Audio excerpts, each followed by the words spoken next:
Welcome, baseball fans, to the heart-pounding spectacle that is the MLB All-Time League. Week 1 left us on the edge of our seats as Micah's OGs dominated, and the Tiger Lily's Hank Aaron showcased why he's a legend in every sense of the word, going 8 for 11 with 3 home runs and 11 RBI. But hold on to your hats, folks, because Week 2 is upon us, and the stage is set for even more jaw-dropping moments. Could this be the week Babe Ruth unleashes his legendary swing, or Willie Mays launches a ball that still hasn't landed? The All-Time League is a showcase of baseball's finest, and every matchup is a clash of titans. Could Garrett Cole dominate the mound this week and secure a spot in the league's history books? This isn't just a game, it's a collision of baseball immortals. As we head into Week 2, the question looms large. Will other legendary players rise to the occasion and etch their names alongside the greats who have already left their mark? Get ready for the unscripted drama, the unexpected heroics, and the nail-biting intensity that only the MLB All-Time League can deliver. Is this the week we witness unparalleled history being remade by the all-time greats? Baseball fans, fasten your seatbelts. Week 2 of the MLB All-Time League is here, and the legends of tomorrow and today are ready to shine. Are you ready for the magic? This is where history is written, only in the MLB All-Time League.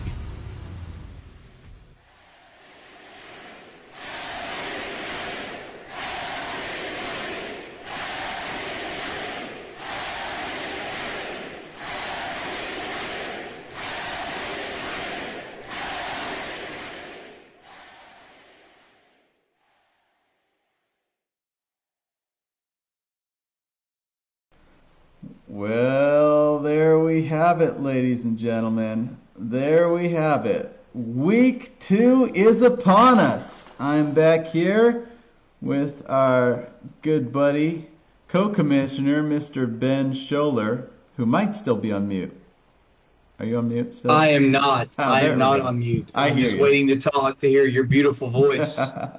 Nice. How are we feeling about Week 2?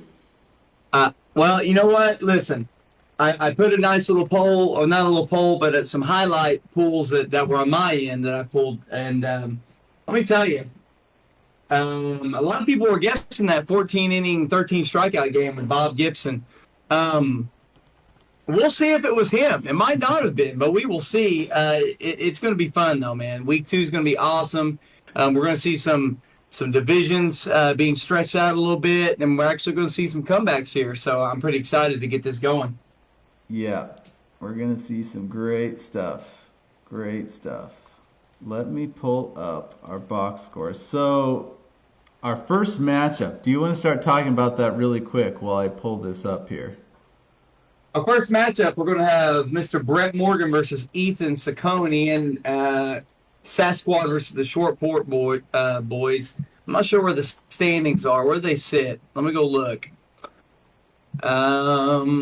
Let's see. I know Ethan went. What did he go? 2-1, 2-0, 2-0-1. 2-1. He started out. He lost his first game against Christine, and is looking like he was in trouble. Okay. But he came back on it. He's cruising. He's always got a great squad. He's a very good fantasy player. And then Mr. Brett Morgan, forget what he did. I'll pull up the standings here. I'm kind of failing. I don't know where he sits, but it's going to be a good matchup of some, basically some Veneta boys. Veneta, Oklahoma, northeastern Oklahoma boys facing off. It's going to be fun to watch. Yes, sir. All right, I'm pulling over our blank sheet right now.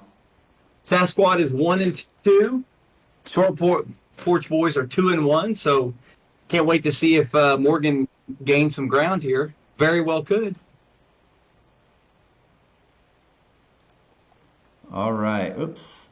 It's not even on the correct window.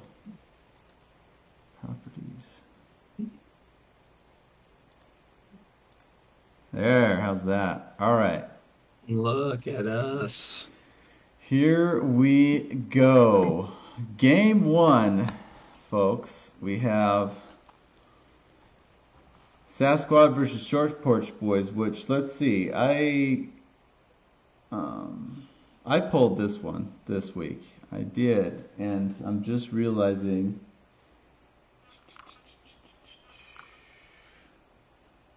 I might not have one change we did, guys. On the side here, we put the date of the game instead of the game number. So you will actually see the date. You can still easily pull that on Baseball Reference if you are into going and checking that out. It'd be easy to pull, but we changed that to the date of the game. All right. Thank you for that. Okay, this is Morgan versus Ethan. All right, so let's see, what do we have here? We have Johnny Bench, Mark Teixeira, Eddie Collins, Cal Ripken Jr., Lindor, Brian Giles coming in here with the start in left field, Andrew McCutcheon, Carlos Beltran, David Justice. Ethan has Buster Posey, Paul Goldschmidt, Marcus Semien, Eddie Matthews, Cecil Travis up here, Willie Stargell, Ken Griffey Jr., Dave Winfield, and Reggie Smith. And Darren O'Day getting his first action in the league here playing in relief. Interesting to see Darren O'Day was drafted this year. Let's see how he does. This is also Reggie Smith and Cecil Travis's first starts of the year. So we'll see how they do here in game 1. We'll get it started with Brett Morgan and his offense. What do we got? I see some things going on here. Not too shabby. Everyone with hits except for Bench and Lindor. Oh, well, Brian Giles going 2 for 4 with a 2-run bomb. Joke is on us. All right, Brian Giles. And 8 strikeouts, though. That seems a little high. That is a little high. Dave Justice, 3 for 5, 2 runs and an RBI. 2 RBIs from Beltran. So, I don't know. Not too bad here in the counting stats. Not killer. Like you said, strikeouts high. Batting average is good at 306. So very, very, I think it's very, a lot of numbers that can be taken over here by Ethan. All right. Here we go, Ethan. What do you got for us? Oh! Whew. Yikes. Yikes. Basically, only 2 players showed up here. Buster Posey hit a solo or 2-run bomb. And then Stargell 1 for 3, 2 runs, 2 walks. Well, I don't know, actually. But because he walked, he took the runs category with all the walks. Forget about the hits. And strikeouts, less strikeouts. And strikeouts. So let's see here. We got Morgan taking hits. Ethan takes runs. Tied in homers. Morgan takes RBIs. Ethan takes walks. Ethan takes strikeouts. Morgan takes batting average. Look at this. 3-3, even though he batted 152 versus 306. Forget the half of a batting average that the Sasquatch had. The Short Porch Boys said, we're going to score some runs. OPS. All about the OPS. This is, forget the batting average. Ethan with the modern team here. Yep. All right. Except for his pitcher. Let's go to our pitching. Max Scherzer. Here we go. And Kenley Jansen. We have a tie right now, so. Advantage Jansen here to O'Day, but we'll see. Exactly. Let's see. This is. Do you have any notes on this? No. All right.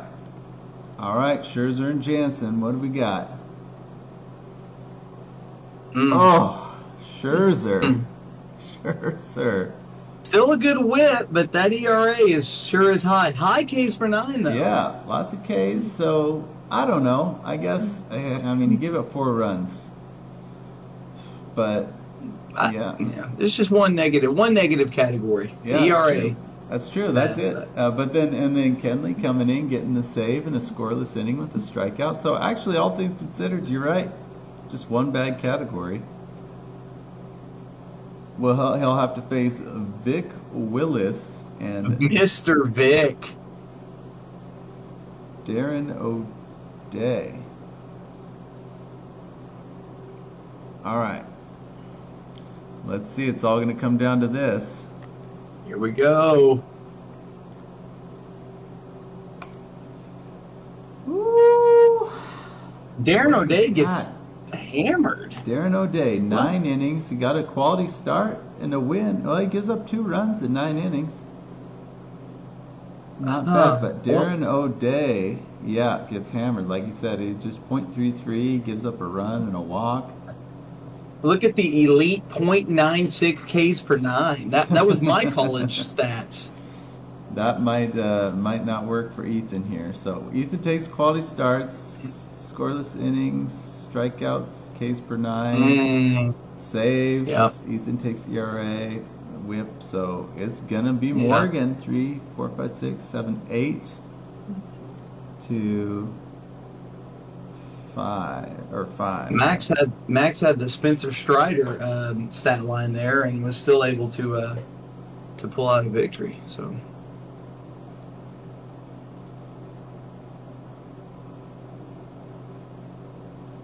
Ethan says he's trading O'Day.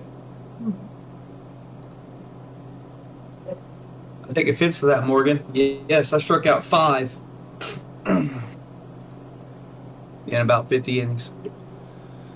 All right, so congratulations, Mr. Morgan. You take game 1.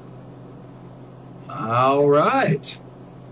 Well, that evens his record to 2-2 at the moment. Let's pull up game 2. What do we have?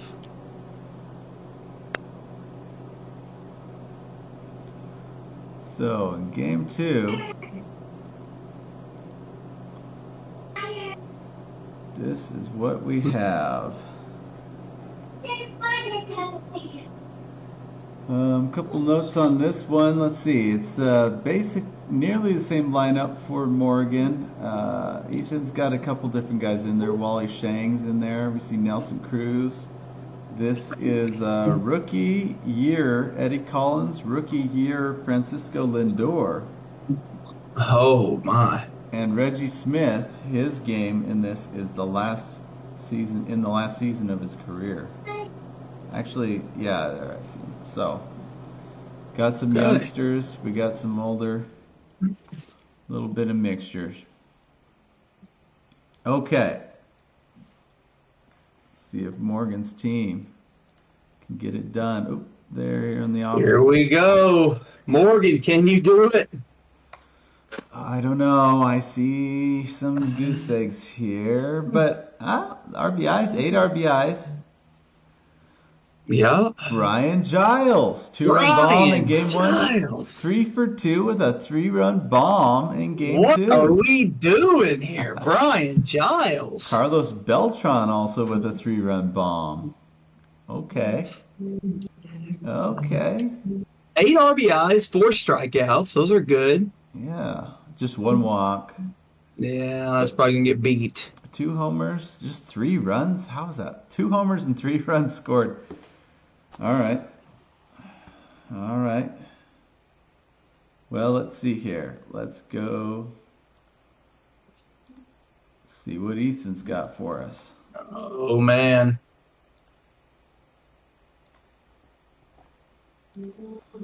Oh, my. Oh, things are looking light. Oh, my. Things are looking very light here. 2 runs? No multi-hit games. Hornsby one for 3 with a run, a walk, and an RBI.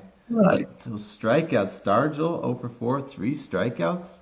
Not even a player to really highlight in that one. Boy.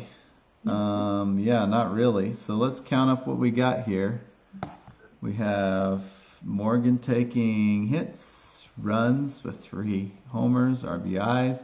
Ethan takes walks, Morgan takes strikeouts and batting average. Wow, Oof. this is gonna be tough. 6-1 lead going into Mm.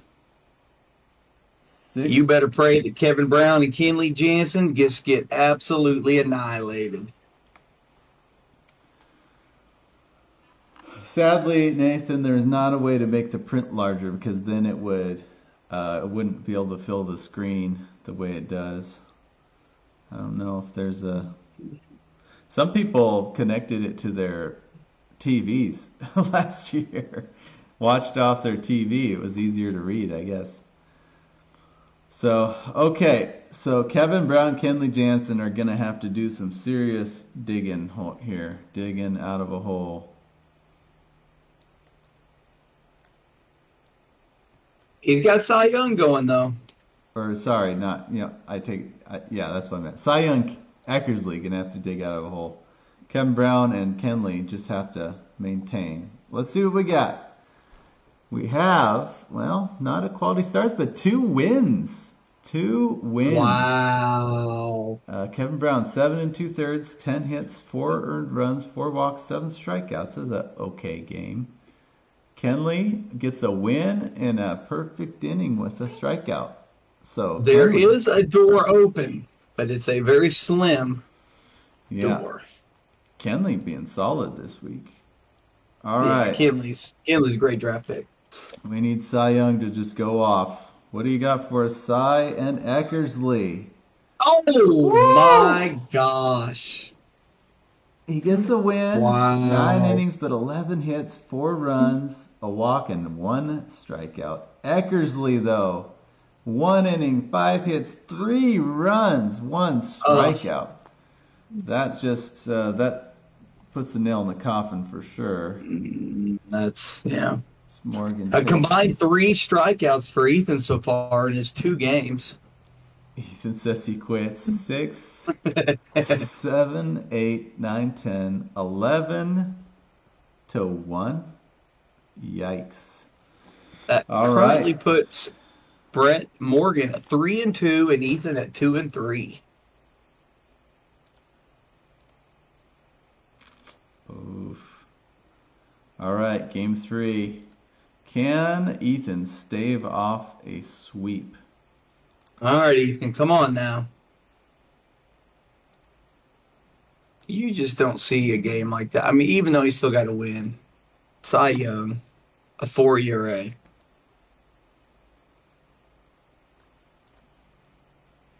Oh, shoot. You know, do you see something missing here? I do see something missing. Mr. David Justice.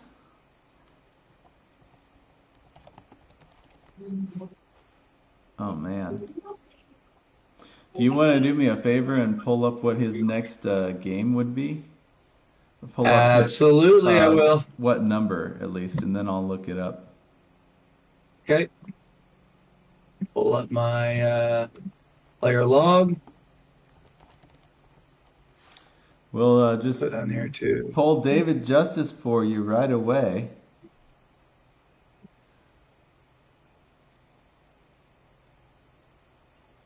Who am I looking for? Sasquatch? Yeah. There it is. Okay. Yeah. His number is 1064. 1064. Do you want me to look it up? So that's a little later. I think I have it right here. 1998. It's in August 11th, 1998. David Justice, you're special today. Oh, man. Against the Texas Rangers, he was playing for the Cleveland Indians. He goes 0 for 4. No strikeouts, nothing else, just 0 for 4. Well, there you go on David Justice. That's kind of lame. All right, what about the rest of the team? We have... Oh my... Brian Giles, 2 for 4, Stop 2 runs and a 2-run bomb. Stop it. Stop it with Giles. A 2-run bomb in the first game, a 3-run bomb in the second game, and a 2-run bomb in the third game. My goodness. Brian Giles. Wow.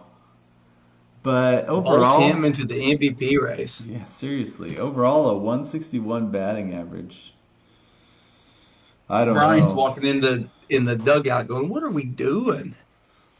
And if you're paying attention during the intro video, there was a small nod to Brian Giles when I said unlikely heroes. There was a clip of Brian Giles playing. So there you Sneaky go. man.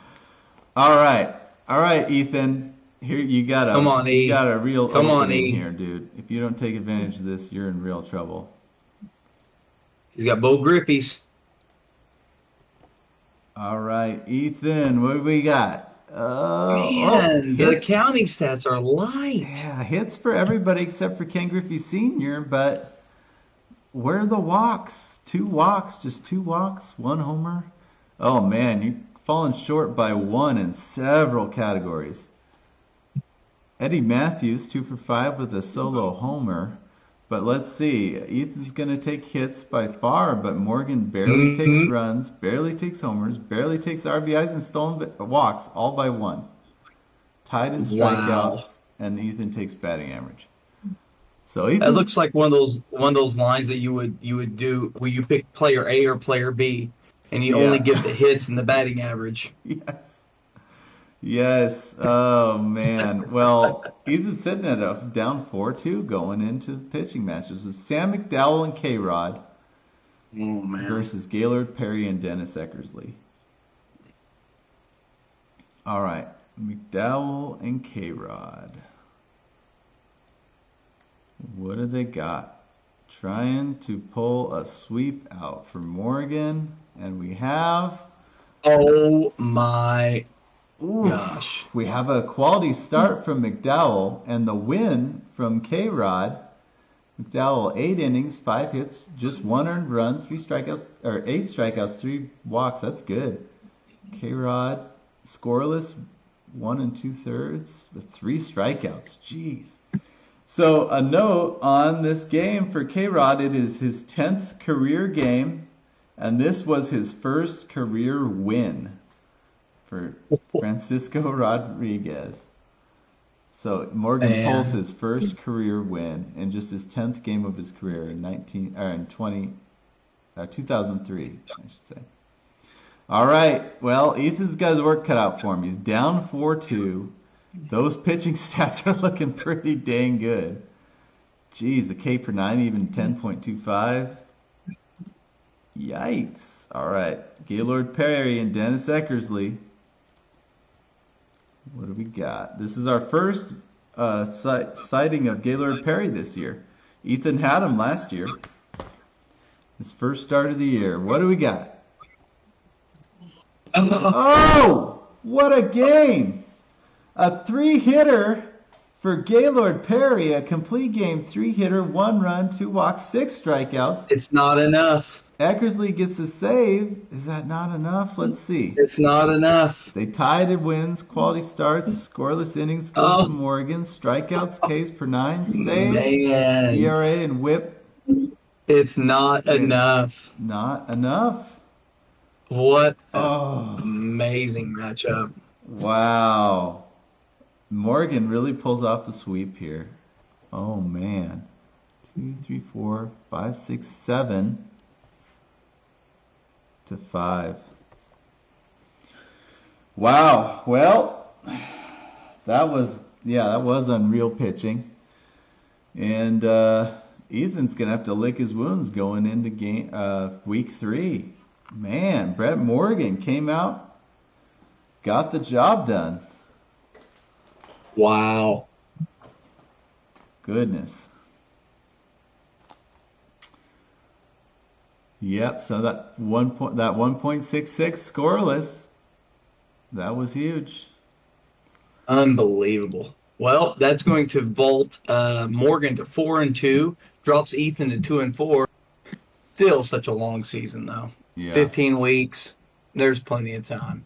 Ethan's not going to be going anywhere. I promise you that. Absolutely not. Not going anywhere. Well, Our next...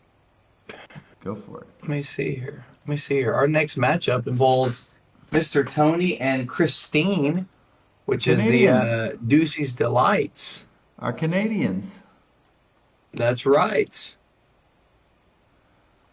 We have Ducey's Delights versus the Good, the Vlad, and the Ugly. Their records currently sit.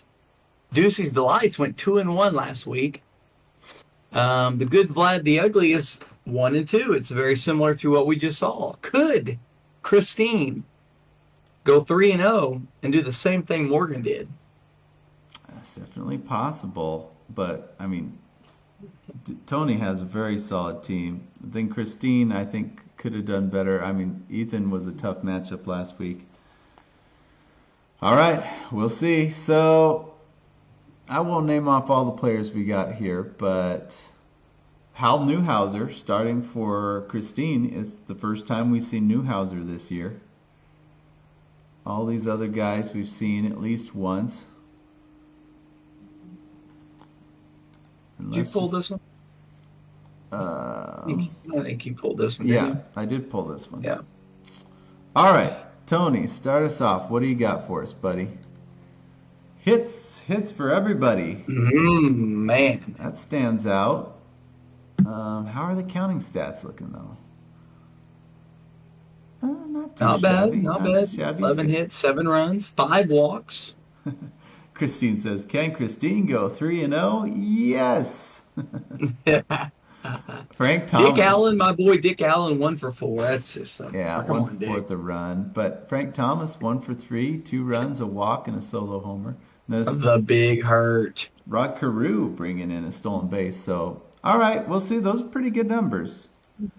We'll see. A lot of firepower down here, though. I'm seeing a lot of firepower. Yeah. Yeah, let's see. All right, Tony. Oh, my goodness. Christine's team. Oof, I see a lot of zeros going on in here. Maybe a couple categories, but man. So Miguel Cabrera going 1 for 4 with a 2-run bomb, and he did get a stolen base from Joe DiMaggio. But look at Ryan Braun, 0 for 5 with 4 strikes. Come on, Bronny. Was that after getting caught, Braun? Yeah, Come he must on. not have taken his juice that day. Jeez. All right, so Tony takes hits. They tied in runs, tied in homers. Christine taking RBIs. Tony with walks. Oh, Christine had 2 stolen bases. Joe DiMaggio had 1, and Roberto Alomar. Okay. Strikeouts goes to Tony, and batting average by far. Not as bad as we thought. Yeah, so let's see. 4-2. Okay. Yeah, not too bad. 4-2.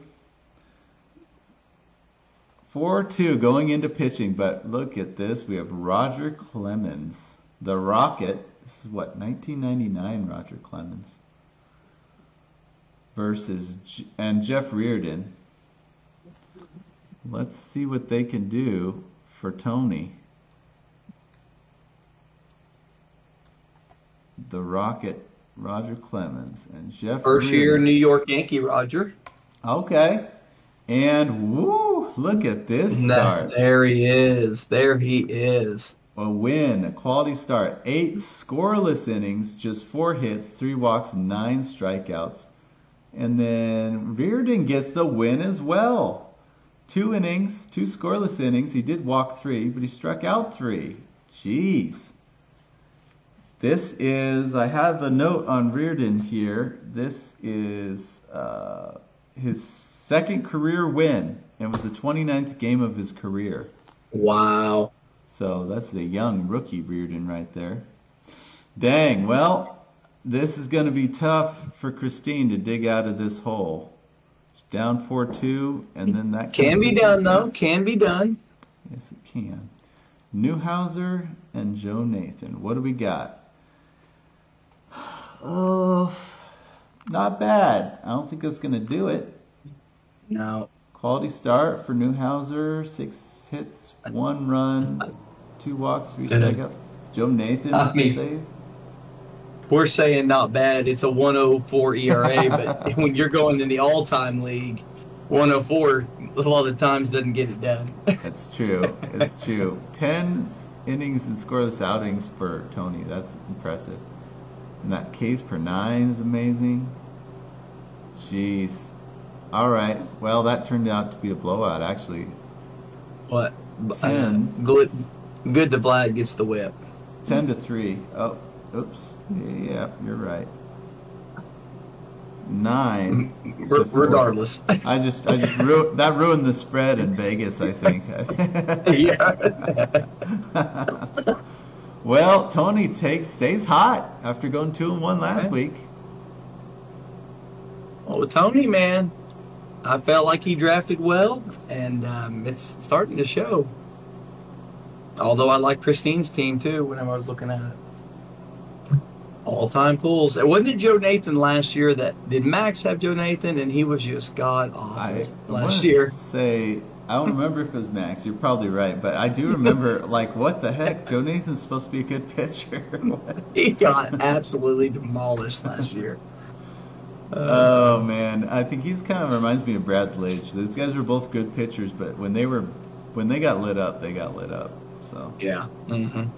Max says it was me. Yeah, indeed him. All right. Game 2. Let's see here. This is going to be Robin Roberts is on the mound for Tony. This is the first time we'll see him. And then Dave Steve. This is the first time we've seen either of these starting pitchers. And then Ernie Lombardi getting his first start of the year there for Christine. And George Bell with his first start, old-timer. All right, let's see. Game 2. Can Tony keep the momentum up, or can Christine bounce back? Tony, what do you got? A lot of goose eggs. Oh, my gosh. Lordy, Tony. No, one walk. Just one walk.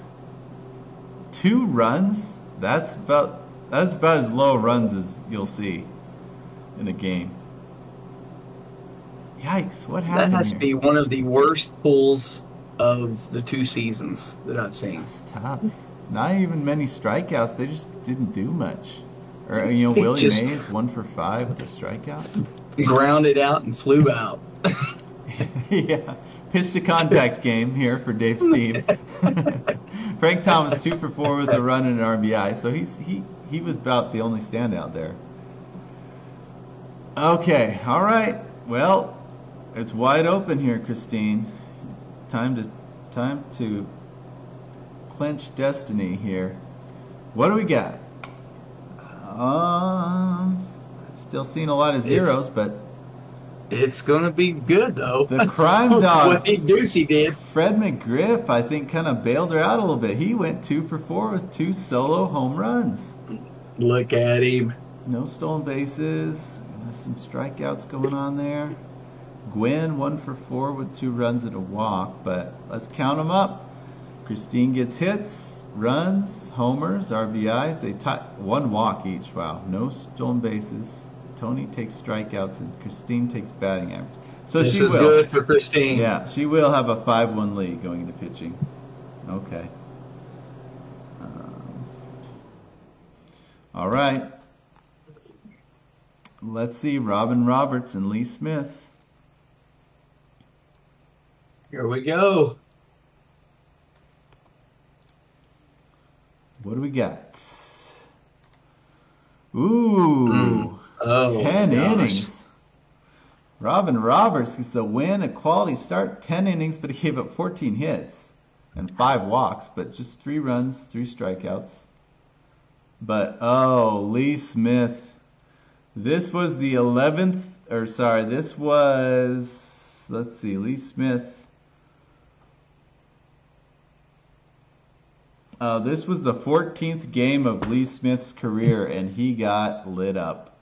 2 3rds of an inning, 3 hits, 2 runs, a walk, and a strikeout.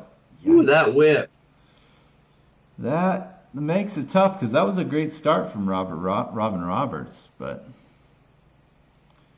now It was. He still had a 1.9 whip. My goodness. It's up to Steve and Iglesias. I mean, they just have to not utterly get destroyed here. And yeah, they did the job. No win for Steve, but he gets a quality start. 6 innings, 8 hits, three runs, 3 walks, 3 strikeouts. Iglesias with a win. A lot of relief pitcher wins today. Yeah, Iglesias the win, 2 strikeouts and 1 1/3 flawless innings. She ends up almost sweeping the categories. Yeah, because she takes that. She takes strikeouts. 5 Ks and 6.14 Ks per 9. Wow. 4, 5, 6, 7, 8, 9. Wait, 5, 6, 7, 8, 9, 10 to 1. Wow. Jeez. Okay. All right. Christine with the dominant Game 2 victory. Tony, get that one out of the way, Tony. Yeah, seriously. Dang. Well, going into the rubber match here, we got a 1-1 tie. That's what we like to see. That's what we like to see. Let's pull up Game 3 starters. So for Game 3, CC Sabathia making his first start of the year for Tony. And this will be the 21st game of his career. So a young CC Sabathia. We also have Dick Allen's start for Tony will be his rookie year. We got a rookie Dick Allen, and we have a old Willie Mays DHing in the final season of his career. Oh, man. But then Mickey Lolich is making his first start of the year. We have a rookie Roberto Alomar for Christine. So, and also a old.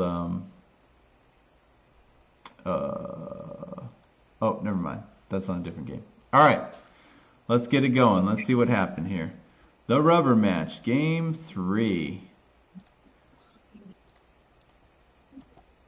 Tony's team. I see some more action here. Kind of. No home runs. Light. Yeah, pretty light's true. I don't know. That's leaving an early opening for Christine for sure. All right, Christine. What do you got? Oh, wow. 15 hits. Look at all those multi-hit games. All but 3 players with multi-hit games. Mr. Ryan Braun redeeming himself with 2 stolen bases and a 2-for-5 game. Jeez. Yeah, 2 stolen bases. DiMaggio, 3 for 5, 2 runs and 3 RBIs. That's her first round pick right there. Gwynn, 2 for 4. Looking good. Looking good. Look at all those 2 hits. So Christine's going to take hits, runs, no homers for other team. Christine takes RBIs, no walks for her though. Apparently that's the opposite of her last year. Remember last week? Last week she didn't have hardly any hits, but she had a ton of walks. So yeah, I don't get it. But all right, Tony manages to snag walks and strikeouts, but Christine will be carrying a 5-2 lead going into pitching. Okay. And Sabathia, with his first outing of the year, let's see what he can do. This 21st game, so we have a young rookie Sabathia here. The Cleveland Indians, CC Sabathia. All right, CC, what do we got? A quality start. But Reardon, didn't he get lit up in the other game too? Gives up a run. Yeah. Gives up a run. Reardon struggling today. Sabathia, though, just 3 hits. They were, unfortunately, gave up a couple home runs. 3 runs, 4 walks, 7 strikeouts. That ERA is not good. But the whip, other things are okay. I don't know. That Tony's He's got to make up 3 categories. We have Mickey Lolich, as Max pointed out, the pride of Lincoln High School in Portland, Oregon, the Lincoln Cardinal. So, Lolich, let's see. This is career game number 11 for Lolich. Wow. We have a fresh-faced youngster going here. All right, what can the young Lolich do? Oh, wow. Good things. He does good things. The win, quality start, full 9 innings, 11 hits, 2 runs, 3 walks, 2 strikeouts. That was the. Let me make sure this is right. Second career win for Mickey Lolich. And look at Iglesias, a save and a flawless inning. He walked a guy, but a scoreless inning. Portland something league. PIL represent. All right, so I think that's going to be Christine victory here. I mean, it has to be, right? Let's see. Yep. 2, 3, 4, 5, 6, 7, 8, 9, 10, 2, 4. So Christine takes 2 out of 3 against Tony. That takes her to 3-3 overall. Takes Tony to 3-3 overall.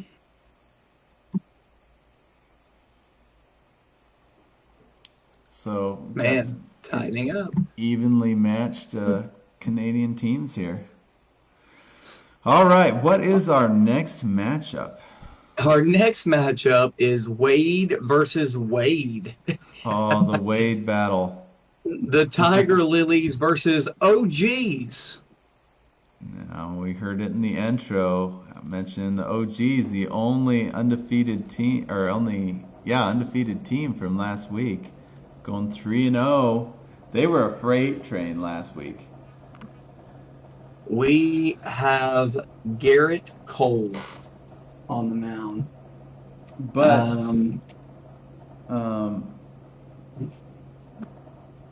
Hank Aaron, he was a MVP of last week, so he's gonna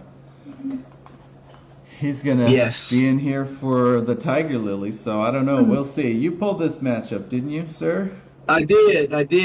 Tiger Lilies are running with Harmon Killebrew. They've thrown in Jim Edmonds there. I'm not sure he had a start last week. I can't remember. Del Murphy and then obviously Henry Aaron is going. OGs is going with the mixed bag of starters and bench players. Yadier Molina being one of the bench players. He's going with Bagwell, Gehringer, Sheffield at third base. Jose Reyes, Ted Williams, Kenny Lofton, Sammy Sosa, some of the usual suspects with Garrett Cole, Rob Nin, and Jim Palmer and David Robertson. This is Garrett Cole's 2.5 ERA Astro season. This is his elite season that he had. So it was June 2nd. All right, looking forward to that. I think this is Rocky Colvito's first game in the season, or first outing. I think you're correct on that. All right, what do we got from the Tiger Lilies? Yikes. That batting average. 4 bombs. Colavito, 2 home runs, Whoa. 2 for 5, 3 RBIs. What? Who is this Look guy? at this. When, what even year? 1966. I don't even, to be honest, I don't even know who that is. I don't know who this dude is. 2 bombs, 3 RBIs. Jeez. Gary Carter, 2 for 4 with a bomb, a walk, and 2 RBIs. That's a great game. And it's so funny. These two are the ones who really popped off because he batted 176 for this matchup. Oh, Lordy. Yeah. What Colavito, come on now.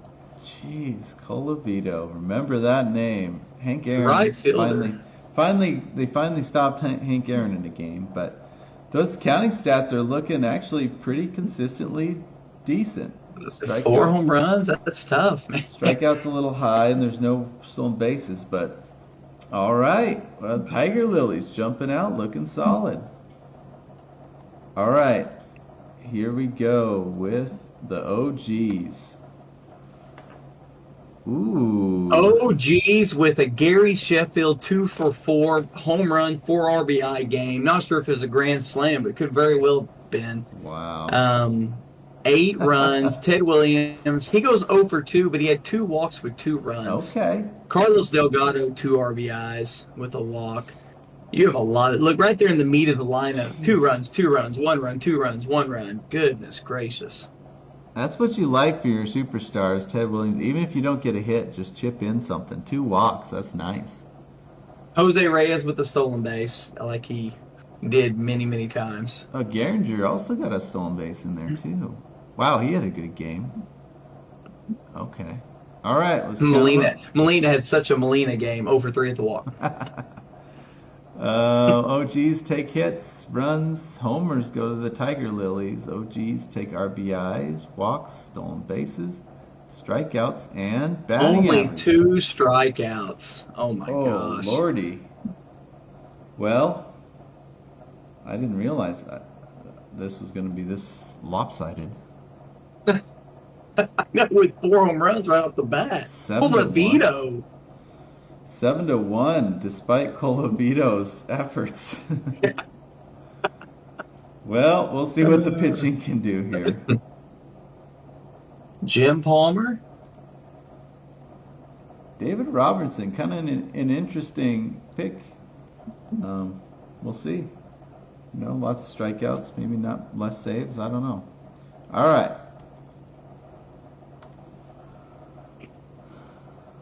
We get a quality start from Jim Palmer. No win, though. 7 2/3 with a 1.44 whip, 2.35 ERA. That's good. But it's a good outing. David Robertson, he gets a scoreless inning with 2 Ks. Flawless, but no save. That's about what you probably should expect from David Robertson this year. That's pretty good. Yeah. Well, overall, decent pitching stats, but, he's down 7-1, so... And he's facing that Astros Garrett Cole. It'll be tough. He was elite this year. All right, what do we got?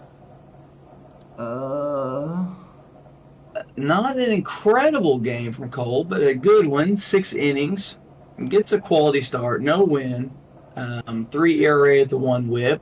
Only has a 6 Ks per 9. But Rob Nin with a save, a scoreless inning, 2 Ks, a 0 whip.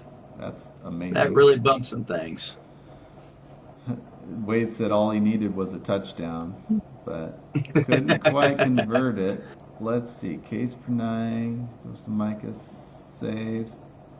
ERA and whip goes around there. So we're at 7, 8, 9, 10-2. The OGs 4-0 now. Oh man! The year, yikes! Tiger Lilies going to 1-3, and they are just getting some unlucky against Bulls right now. I know. I was gonna say 1-3 is a little surprising, seeing as how Hank Aaron did so good last year, and Hank went over 3 that game. All right. Let's pull up game 2. Gosh, can anyone stop the OGs? I don't even know anymore. All right, game 2. Game 2, we've got an Andy Pettit and David Robertson pairing with a Roy Oswalt and Rob Nin matchup. And again, a little bit of a mixed bag. Jim Bottomley, Wade Boggs, Derek Jeter, Harmon Killebrew's moving from, I think he played first last game, to left field. Jim Edmonds, Dale Murphy, with Henry Aaron at DH. OGs is kind of doing the same thing with a little bit of a mixed bag. He's got Ramos Ramirez in there. Yogi Berra returns to the lineup. Joe Schul is at his shortstop position. There's Yelich, the very last round pick, Christian Yelich. And then Sammy Sosa and Manny Ramirez. He loved it. Gosh, a lot of good names going. We see here. All right, game 2. The Tiger Lilies. All right.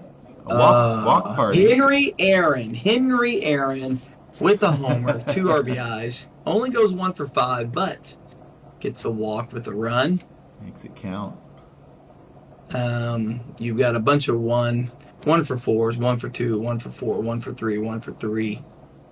4 RBIs. This is going to be... You better hope OGs cools off this. That's true. Those 6 walks are nice, but beyond that, nothing spectacular. No stolen bases. Not getting any stolen bases here. Good to see Hank Aaron back to himself after a 1-game hiatus. All right, OGs. What do you got for us? Oh, all right. So, 10 hits. Jeff Bagwell with a big game. 2 for 5, 1 home run, 1 RBI, 2 runs. 2 for 3 for Yogi Berra with a run. No stolen bases. 6 strikeouts. Only 2 RBIs. With those names. Wow. Only 2 RBIs. Yeah, Manny, Sosa. All right, let's count them up. Micah takes hits, runs. Wade takes RBI, walks, strikeouts. Micah takes batting average. Okay, so was it 3-3? Yeah, all right. There we go. Even playing field going into pitching. Pettit and Robertson. Okay. Ooh.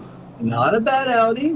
We get a Yeah. quality start and a win from Pettit. 7 innings, 7 hits, 3 earned runs, 1 walk, 3 Ks. That's an Andy Pettit start right there. That's what it really I think is. about It really is. with Andy Pettit. When I see that, that's an Andy Pettit start. David Robertson, though, look at this. He got the save. 1 inning, scoreless inning, save, 3 strikeouts with a 0 whip. That's a flawless inning there. Flawless inning from David. That's as much as you could ask for. Wow. Yeah. Bumps his Ks per 9, too. You needed that after, yeah. Okay, so pretty solid. There's a couple categories like Ks per 9, ERA that could be grabbed, but having the win, quality start, and save all filled out, that is nice. That's tough. That makes it really tough. I like this Oswalt Nen combo though. That's a good like 90s type or early 2000s type combo, but that's 2010 Oswalt. Yeah. Okay. All right. Let's see what we got. Oh my What the goodness. heck All happened right. here? So, man, okay. 5 scoreless innings. But it was not an IIS because he had some unearned runs. So he does not get the IIS there. God. But he had a 5-inning, 2-hit, 2-walk, 3 strikeout game. Rob Nen got touched up a little bit, but he got the save. He pitched an inning and a third. He gave up 2 hits and a walk, but he had 3 Ks, which bumps him in the Ks per 9 to a win. Yeah, Nen with And that one. bringing in the Ks per 9. So let's see what it comes out to.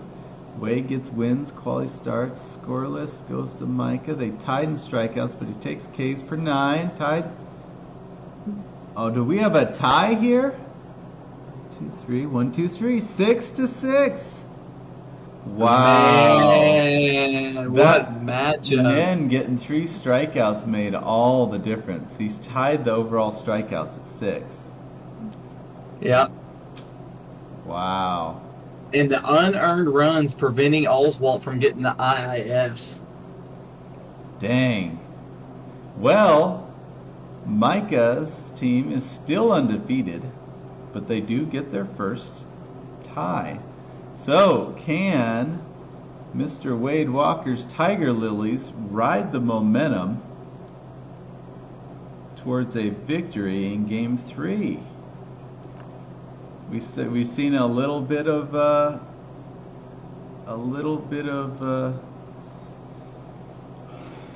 chink in the armor here for the OGs. That brings us to Game 3.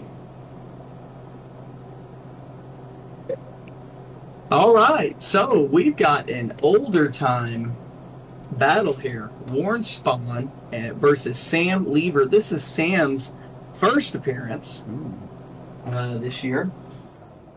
We're going to stick with David Robertson, though. He is perfect this week. And, well, so far, these first 2 games, he is perfect. He has not given up a hit or a walk. With Craig Kimbrell, just a minute, baby, sorry. Which is a very good pick coming in here to pair up with Sam Lever. On the offensive side, looks like he's going with a little bit of the same. He's got Alfonso Soriano in the lineup here. Hank Aaron is back at the DH. Down on OGs, we see again a mix of a lot of similar faces, but we have Torrey Hunter in center field. 2011 Craig Kimbrell, so he was pretty good back then. All right, Tiger Lilies, game 3. Well, a lot of 2-hit games. We have 11 hits, 1 home run from Alfonso Soriano, Okay. a former The Show player last year. We have 2 for 4 from Evans, 2 for 4 from Dale Murphy. 3 strikeouts from Derek Jeter. I'm not sure how many 3 strikeout games Derek Jeter had, but I'm going to assume it wasn't very many. Hank Aaron 0 for 4 with a strikeout. Shoot. They batted 324. I don't know. Those counting stats are a little weak. See a lot of 3s there. All right. There's an opening for Micah to stay undefeated. Oops. There we go. All right. Micah. Ooh, lots of hits. All right. He passes him with 12 hits, 3 for 4 from Ted Williams. Jeez. He had a 2 for 4 game from Ian Kinsler, a Carlos Delgado home run, 1 for 4 with an RBI. That's looks like a Carlos Delgado stat line. Manny Ramirez with a 1 for 3 performance with a walk. Not a lot of eye-popping numbers here, but he's just passed him in a lot of these categories. Yeah, just barely passed him in hits. So he takes that, takes runs, tied in homers. Micah takes RBIs, walks by 1, strikeouts by 1, takes Wow. Oh, shoot. Well, we're sitting at a 6-0 lead for the OGs going into pitching. We had a stolen base yet in this matchup? Let me see. I can tell you. No, and 2 stolen bases in game 1. Garinger and Reyes. That's right. That's right. Other than that, none for the Tiger Lilies. Well, Warren Spahn. I mean, I love Warren Spahn, so it really killed me last year when Max had him, and he just kept getting shelled over and over again. So I'm hoping we can get some great vintage Warren Spahn here. We'll see. Hooray for mediocrity from Wade Walker. 324 is not mediocre. It's just these counting stats are just. All right, Spawny, 1947. What do we got? What do we got?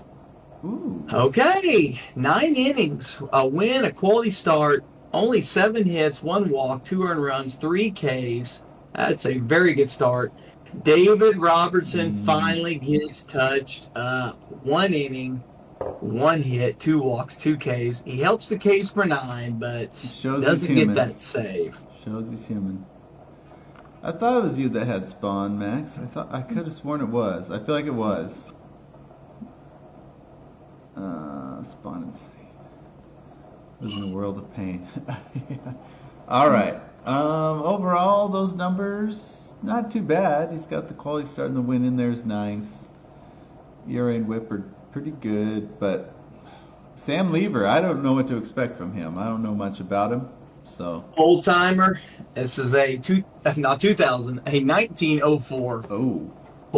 Oh, real old timer. Okay. Well, those 5 strikeouts might hold up then. Craig, you're right. Kimbrell's the one who's going to have to Kimbrell might get it by himself. Yeah. All right. What do we got for these guys? Oh, well, the strikeouts held up, but Lever. Sam Lever gets a quality start, a win, 0 strikeouts, 8 hits, 1 earned run. Craig Kimbrell gets a save, a scoreless inning, gives up a hit and a walk, but gets 2 Ks. But with the offensive stats, the way they landed, I think this is not going to be good for the Tiger Lilies. No, that little 1.8 Ks per 9 there for Micah, but it didn't matter.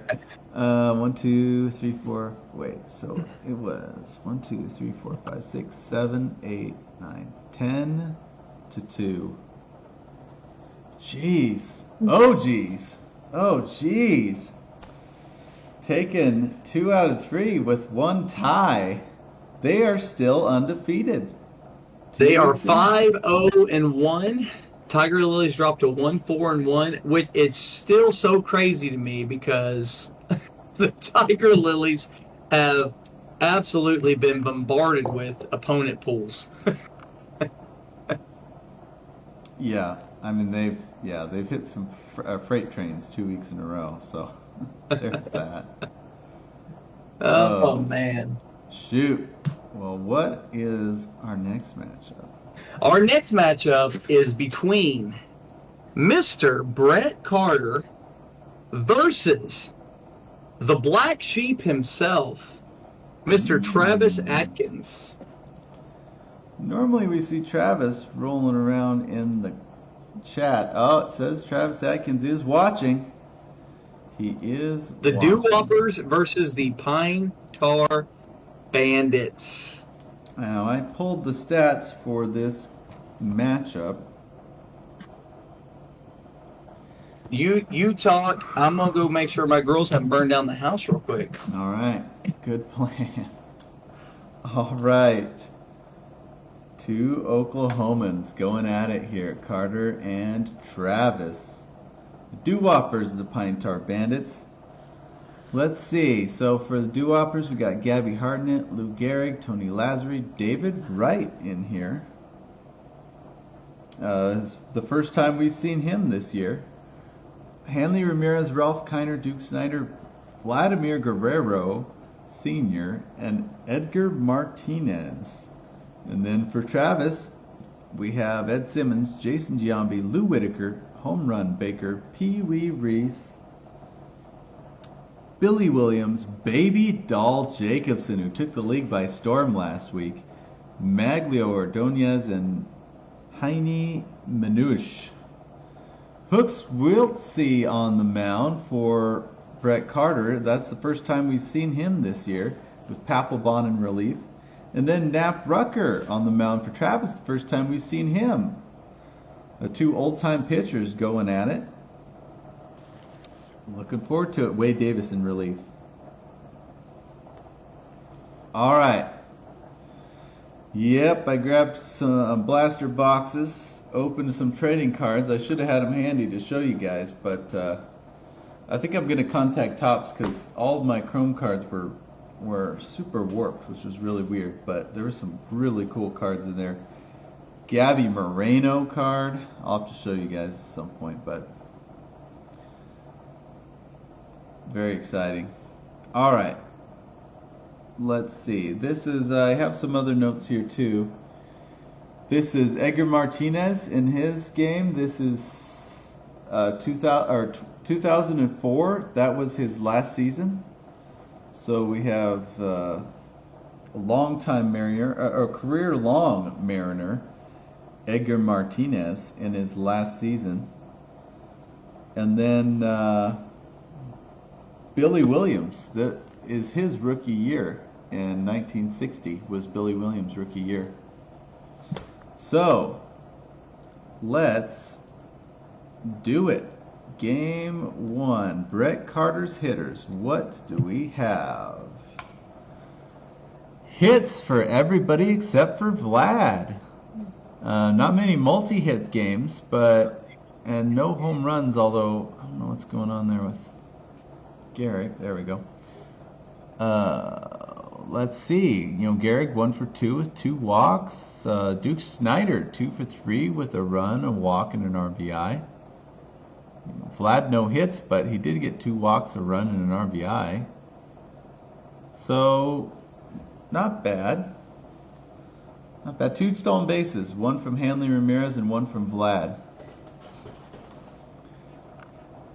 I feel like this Yeah, is one of no. those lines where it's like if the other team really drops the ball, he can win a couple categories, but I don't know. I agree. Let's see. Pine Tar Bandits. What do we got from them? Oh, a 4-for-4 game from Maglio Ordonez, including a solo bomb. Wow. Nice. Great game. Great game. Billy Williams in his rookie year with that 2-for-3 with a run. But Pee Wee Reese with a solo home run. I don't think he hit a whole lot of home runs. Pee Wee Reese. Love it. Baby doll with an 0 for 4. Man. The only guy who got any strikeouts, Lou Whitaker, 2 strikeouts. So let's see here. Travis takes hits by 1, runs by 1. He takes homers. Brett takes RBIs by 1. He takes walks, stolen bases, strikeouts by 1, and batting average. So actually, we're looking at a 5-3 lead for Brett Carter. That's not bad. Really? Okay. And a little That's surprising. Yeah. No. The K's go to Travis. Thank you. See, that's why well, that makes it even more even. 4-4. Okay. Wow. Okay. 4-4. Woo. Sorry, Travis, I was shorting you there. I was surprised too because I was like, Lou Whitaker had the only 2. Yeah. That makes sense. Dang. And this is the best matchups right here. This comes to the pitching, baby. Look at I these love this. old school pitchers. So Hooks Wiltsey, 1905 versus Knapp Rucker, 1907. I love it. All right, Hooks and Papelbon. I mean, maybe not going to be. Will this be the first matchup ever where we get more strikeouts from relievers total than starters? I put money on it. All right, Wiltsey and Papelbon. What do we got? That's a common theme for today. Not too bad. Okay. Not a win, but it's a quality start. 9 innings, 12 hits, 3 runs, 3 walks, 2 strikeouts. Papelbon gets the save, 1 scoreless inning with just 1 strikeout. So Okay. overall, pretty good stats. He didn't get the win, and then strikeouts are low. Other than that, pretty good. So middle of the road, it's all up to Knapp Rucker and Wade Davis. Yeah. Knapp Rucker and Wade Davis. So I will say this is the 5th game of Rucker's career here in 1907. He's very young. Oh, man. Rucker. So what did he do in the 5th game of his career? He threw a freaking shutout, a 5-hit shutout with 6 strikeouts for Knapp Rucker. Look at Knapp. That was not only the first win of his career, but the first shutout of his career. Oh, Knapp man. Rucker. And then Wade That's gonna Davis, do it. yeah, with a save to boot, a scoreless inning with a hit and 2 strikeouts. That's going to do it. That's going to deliver the victory for Travis, thanks to Knapp Rucker going off in the 5th game of his career. This is basically when he broke out. He broke out in this game. It turned into a lopsided victory, too. Yeah, we went from 4-4 to 10-4. Oh, whoa. 10-4. Yeah. Wow. It did. Put him to sleep, Knapp. That's a good one. Put him to sleep, Nat, says Travis. Oh, shoot. All right. Well, Man, that was good. That was good stuff. That was good. Let's check out game 2.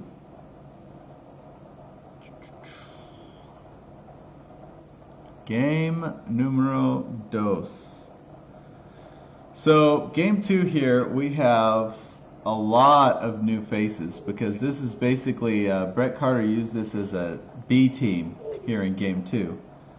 I mean, this is the first time we're seeing Kluber, his starter, Corey Kluber, And actually, the first time we've seen him in this league. He was not eligible last year.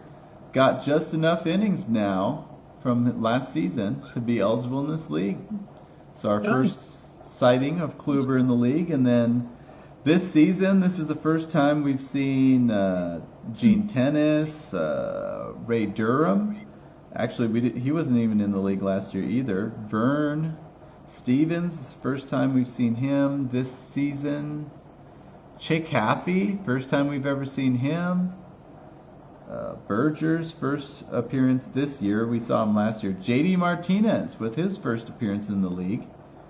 And Scott Rowland with his first appearance this season. So lots of new fresh faces thanks to Brett Carter. So we'll see how that goes.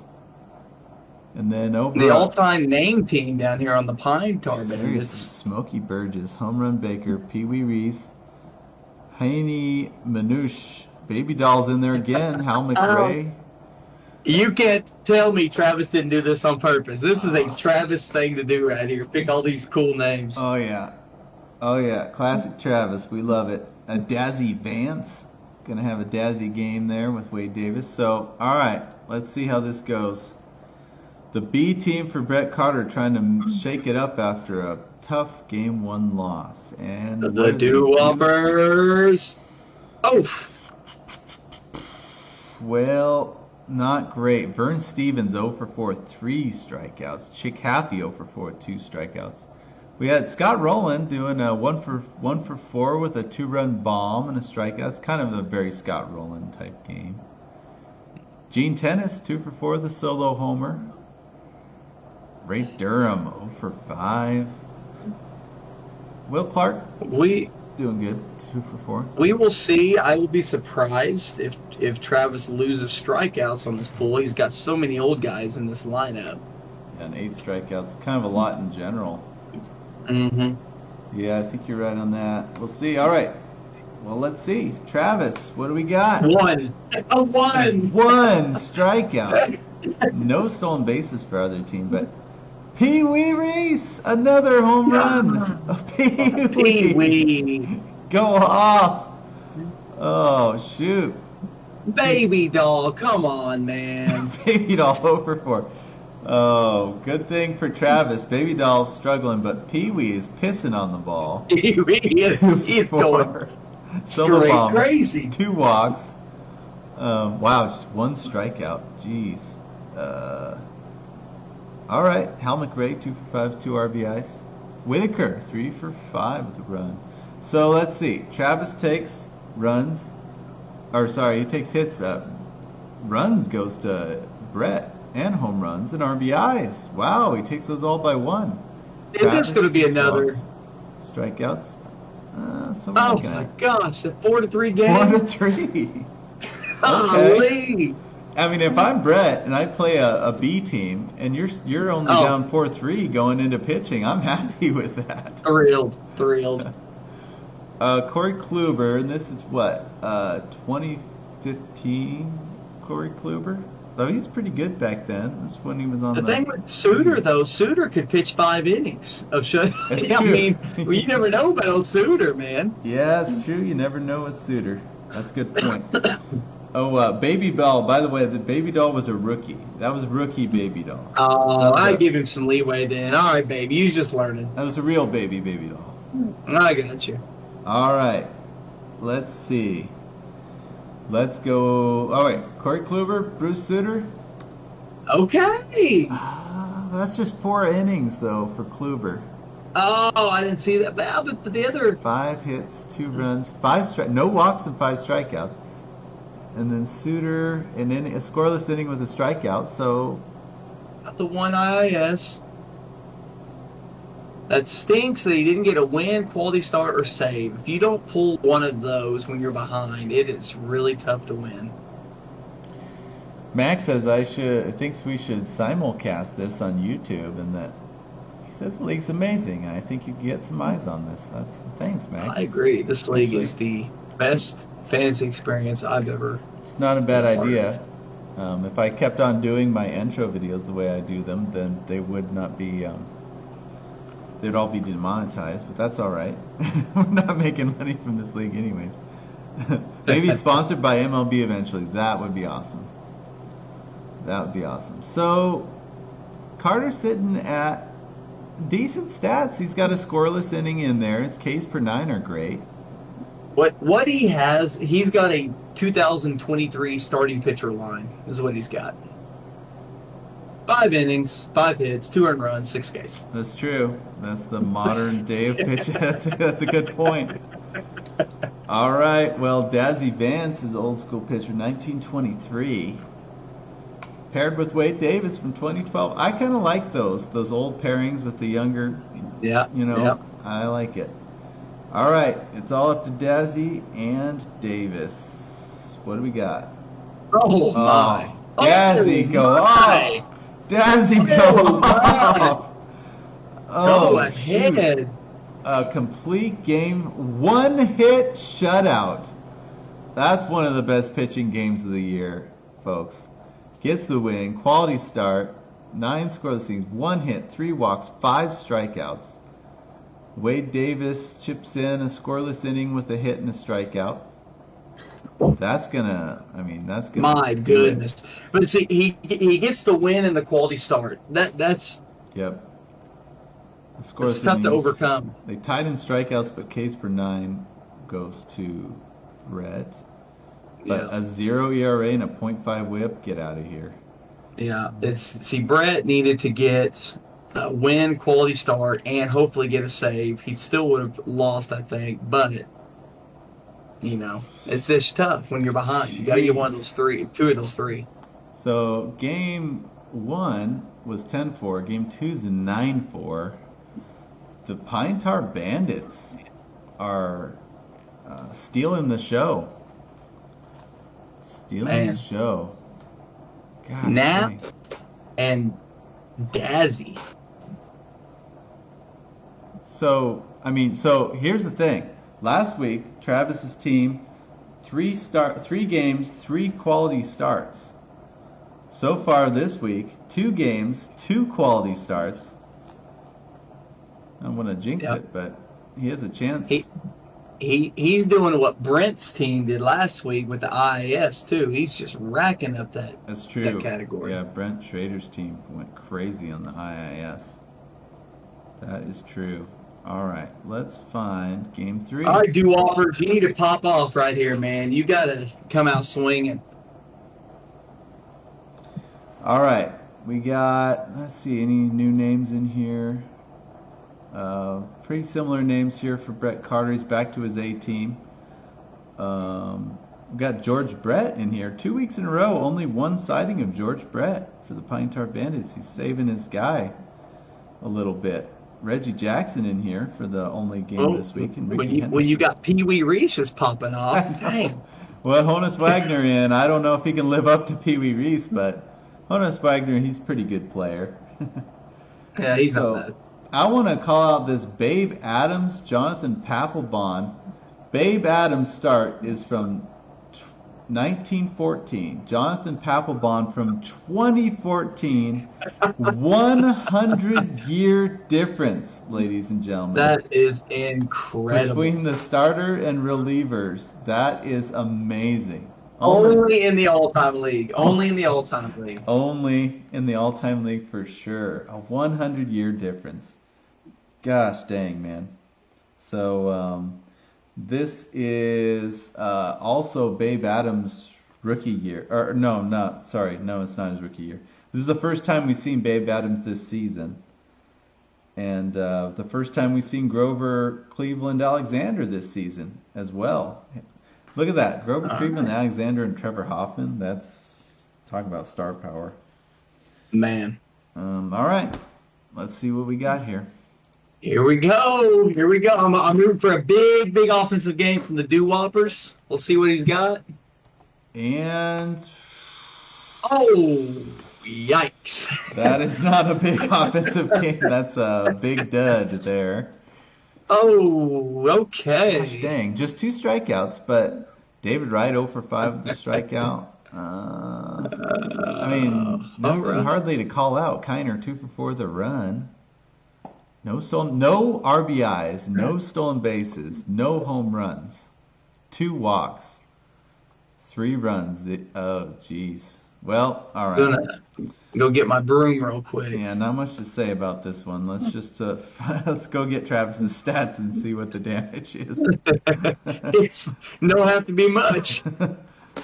Pee Wee could have topped out Yeah, on his that own. takes care of it. Yeah. That takes care of it. Reggie Jackson, 1 for 3 with 2 runs, a walk and a solo bomb. Hal McRae hits a grand slam. 2 for 5 with 4 RBIs. I'll be dang. Yikes. Yeah. Well, it's going to be a slaughter. Let's see. Hits goes to Travis. Runs, homers, RBIs, walks, strikeouts goes to Brett. oh, good Bangers. job, doo-woppers. So we're looking at 6 to 1, and Travis has Grover, Cleveland, Alexander, and Trevor Hoffman pitching. So let's have their career worst games here. Oh, well, I'm very curious to see how this 100-year apart pitching duel goes here. Rooting for it to be great because that is a good storyline. Yeah, that's rather amazing. Babe Adams, Jonathan Papelbon. Yeah.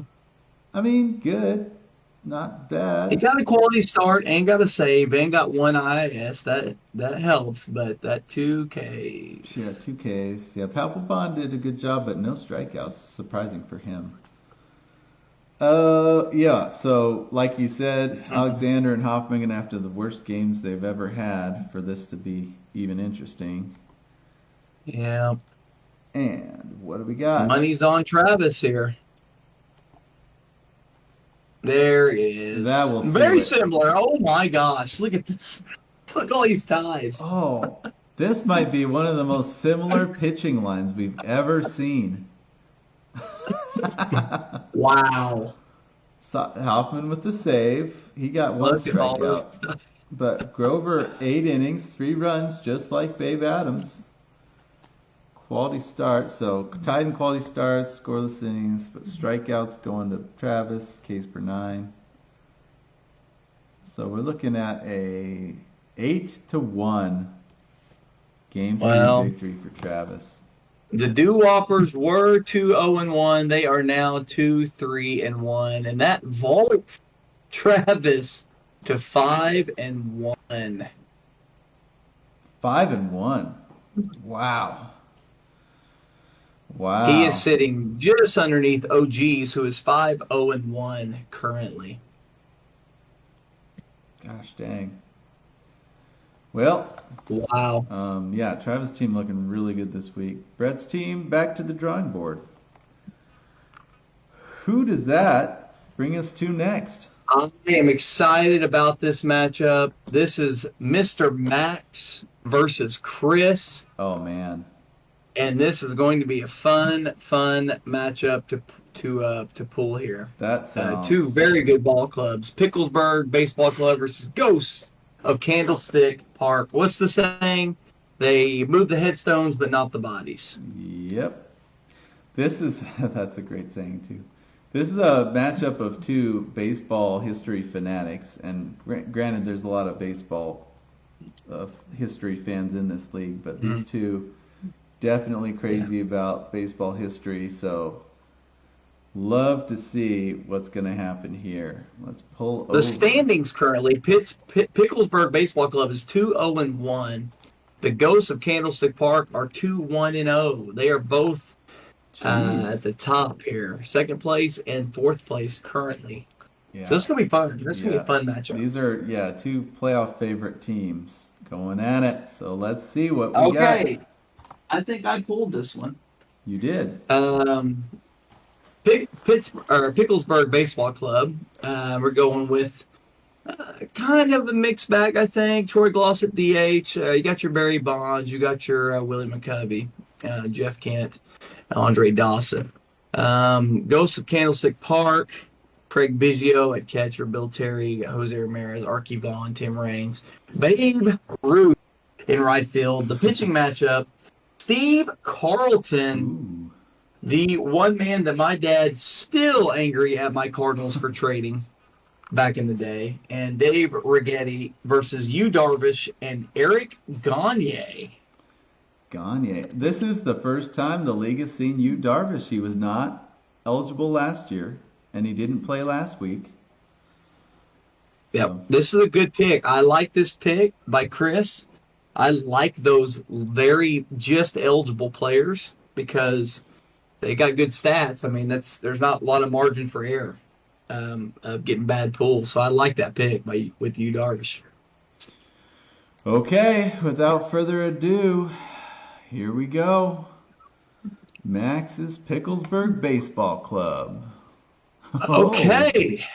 303 with a home run. Frank Robinson, 2 for 4, 1 home run, 2 RBIs with a walk. That's the highlight. Barry Bonds, 3 for what? Let's see, 03. That was the steroid Bonds. 3 for 4 with the run. No home run, but 3 for 4. 2 for 4 from Adrian Beltre. Willie McCovey was light, 0 for 3 with a walk. I think my Baltimore Orioles hoodie helped Frank Robinson out a little bit. Yeah, he had a great game. So looking pretty, kind of middle of the road on counting stats, but not bad. Just kind of middle of the road. Definitely some doors open. There's some doors open, but like we've also seen 2 pools that are 103 batting averages. And, yeah. I mean, you never know. You never know. It's true. Let's see. Max said it's been an interesting trend. The younger players, sometimes the better stats. Unless you're talking like Mike Trout, who for some reason has not been good. For whatever reason, Trout, I don't know why he gets. We'll see. Maybe today. Maybe today's the day. Yeah, we'll cross that bridge when we come to it, but maybe today. What did Chris said? I realized too late that Gagne had like 2 good seasons. I bet he gets shelled in this one. We'll see. 2008. That might be. If you get one of those seasons pulls, though, he was really good. All right, what do we got? The hitters. Chris's hitters. So this is interesting. A 161 batting average, but 4 home runs. 4 bombs. 1 from Biggio, Bill Terry, Bobby Dorr, and Orlando Cepeda all hit a home run. This is a modern day stat line. 4 bombs with the 161 batting average and 5 walks. This is the OPS. Which is funny because most of these guys are older. That is just interesting. Yeah.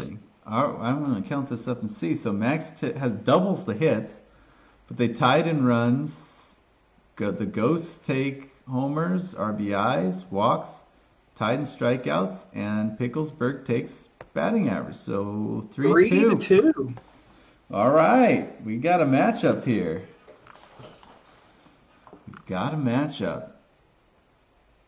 First 4 home runs though. Biggio, Bill Terry. I think he was sneaky good pick. Apparently Bill Terry wasn't even drafted last year and in the league. I don't remember Bill Terry. I don't remember if he was drafted. Not even as a backup. That's crazy. All right. Steve Carlton, Dave Righetti.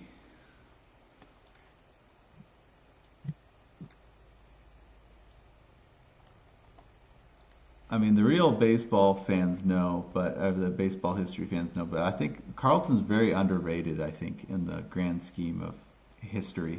My dad was mad when the Cardinals traded him. All right, here we go. Woo-hoo. What a outing!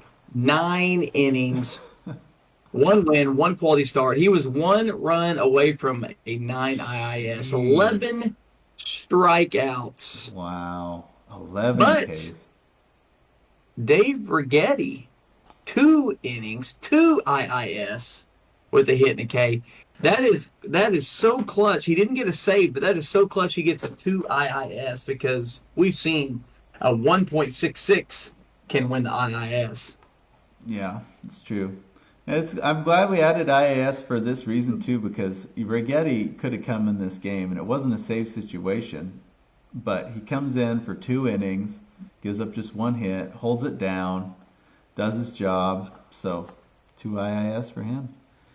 Those overall Great stats. outing. looking really good. Jeez. .82 ERA, the 9.82 Ks per nine. That's tough. Well, as we know about you, Darvish, he's kind of a boomer bust pitcher in some ways. So, gotta hope for one of the good games from Darvish. This is 2021. But it's a 2021. Okay. All right, Darvish and Gagne. It all comes down to that duo. Oh, I don't think it was enough. We have a Yu Darvish 5 2/3 innings pitched, 1 out away from a quality start. Oh yeah. 1 out away, 4 hits, 3 Ks. Eric Gagne gets a save. He only pitched 2/3 of an inning with a hit, had 2 Ks. Now, gosh, 3, that's low strikeouts for Darvish. That's very uncharacteristically low. So, yeah, Max is definitely going to come from behind one to grab this actually fairly handily. Oh, my goodness. Shoot. Steve Carlton with an absolute gem. 9-4. Look at the Picklesburg Baseball Club. Steve Carlton, that was huge. That was huge. Again, you have a combined 2.85 ERA to 1.11 WHIP. That's not terrible. It's not a terrible line, but when it's the All-Time League, man, yes, we see too many of these stellar ERA games. That is so true. So Picklesburg remains undefeated. Then is that true? 3-0-1. Dang. All right. All right. Well, that brings us into game 2. In this game, I do have a note. This is the 17th career game of Jeff Kent. This is a 1992 Jeff Kent game. Young. He's got Ichiro in here, George Foster, Victor Martinez. I like that pick. Ernie Banks. For Ghosts of Candlestick Park, we have a lot of the same. Lindstrom is in there at third base. Frank Howard in left field. Doby in center field. Mark McGuire's making an appearance in the DH spot. And over here, Carl Hubble versus Mordecai Brown. Three-finger Brown. Matched up with Raleigh Fingers. Raleigh Fingers and Three-Finger Brown in the same game. What are we doing with our lives? It's the finger game. The matchup we never knew we've always needed and never knew we wanted, or however that goes. Yes. Troy Percival. I like that pick. Troy Percival was pretty elite there for a little bit. Carl Hubble, interesting note, is buried. It was born and actually not born, but he went to high school and is buried in Meeker, Oklahoma, just east of Oklahoma City. Didn't know that. Yep. Meeker. That's Meeker, like Oklahoma. that Muppets character. Beaker. It's a tiny town. All right.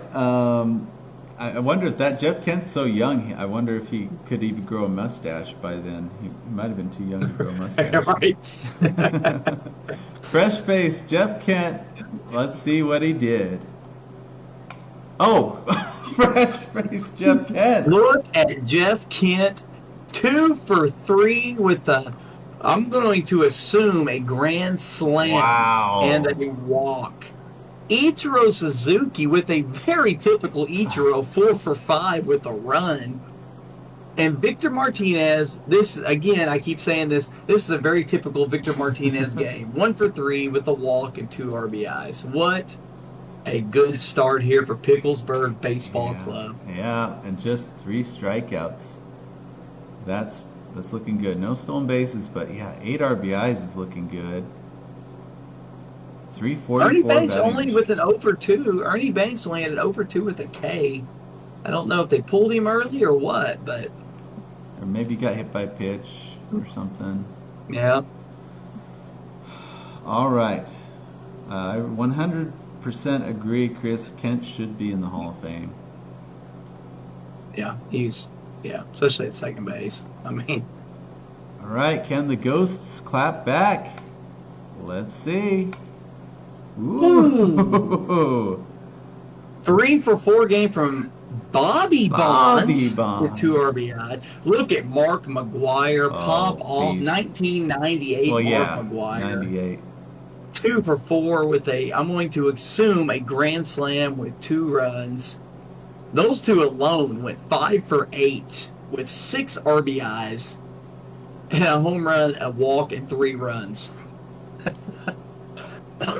Wow. That 0 for 5 Lindstrom game kind of hurt him a little bit, but Yeah. man, looking pretty good. Still no stolen bases, but Look how even this matchup is of these 2 teams, man. tied in hits. Ghosts take runs by 1, takes RBIs by 2. Wow, 8 RBIs did not hold up. That's surprising. Tied in walks, tied in stolen bases, strikeouts goes to Picklesburg, and batting average 2-2. It's a tie game. 2-2. Golly, 2 juggernauts just slugging it out, man. Going into pitching. With the finger game coming That's from the pitchers. the finger matchup. Oh, snap. Carl Hubble, who was very good last year for Max, kind of turned into his de facto ace, I would say. And Mr. Meeker, Oklahoma. Mr. Meeker, Oklahoma, what do you got for us, sir? Oh, wow. Oh, look at this. 9 innings, 9 IAS, 5 hits, 1 walk. He added 6 strikeouts with a quality start, a win, and a .67 whip with a 0 ERA. Raleigh Fingers, this is an interesting line for him. He gets 1 out. He just comes in, 1 out. Not even 1 out, and Raleigh Fingers usually was a multi-inning guy, but 1 out. Huh. Okay, but go off Carl Hubble. Man. .64 That's whip. tough. That's gonna be tough. Yeah. All right. 3 finger, it's your time to shine, baby. 3 finger. He's a legend for a reason in his own right, so we'll see what he can do. Got Troy Percival. 1910, Mordecai Brown. Well, Oh, okay. He has a good outing out. I don't know if it's going to be enough, but he pitched 8 innings with a quality start, 3 earned runs, 3 Ks, 1 walk. Troy Percival, though, 1 inning, 1 IS with 1 hit, had 3 Ks, but did not get a save. yeah, he needed the save there, especially with 3 finger not getting the win. So Max is going to take wins, scoreless innings, a tie in strikeouts. Ks per 9 goes to Chris. ERA and whip going to Max. Man. So he will take it. 2, 3, Snuck 4, it 5, out 6, again. 6-3. What a low-scoring game. I know. Yeah, that was a very low-scoring game. Wow. This Picklesburg team, can they be stopped? Can they be stopped? Gosh dang.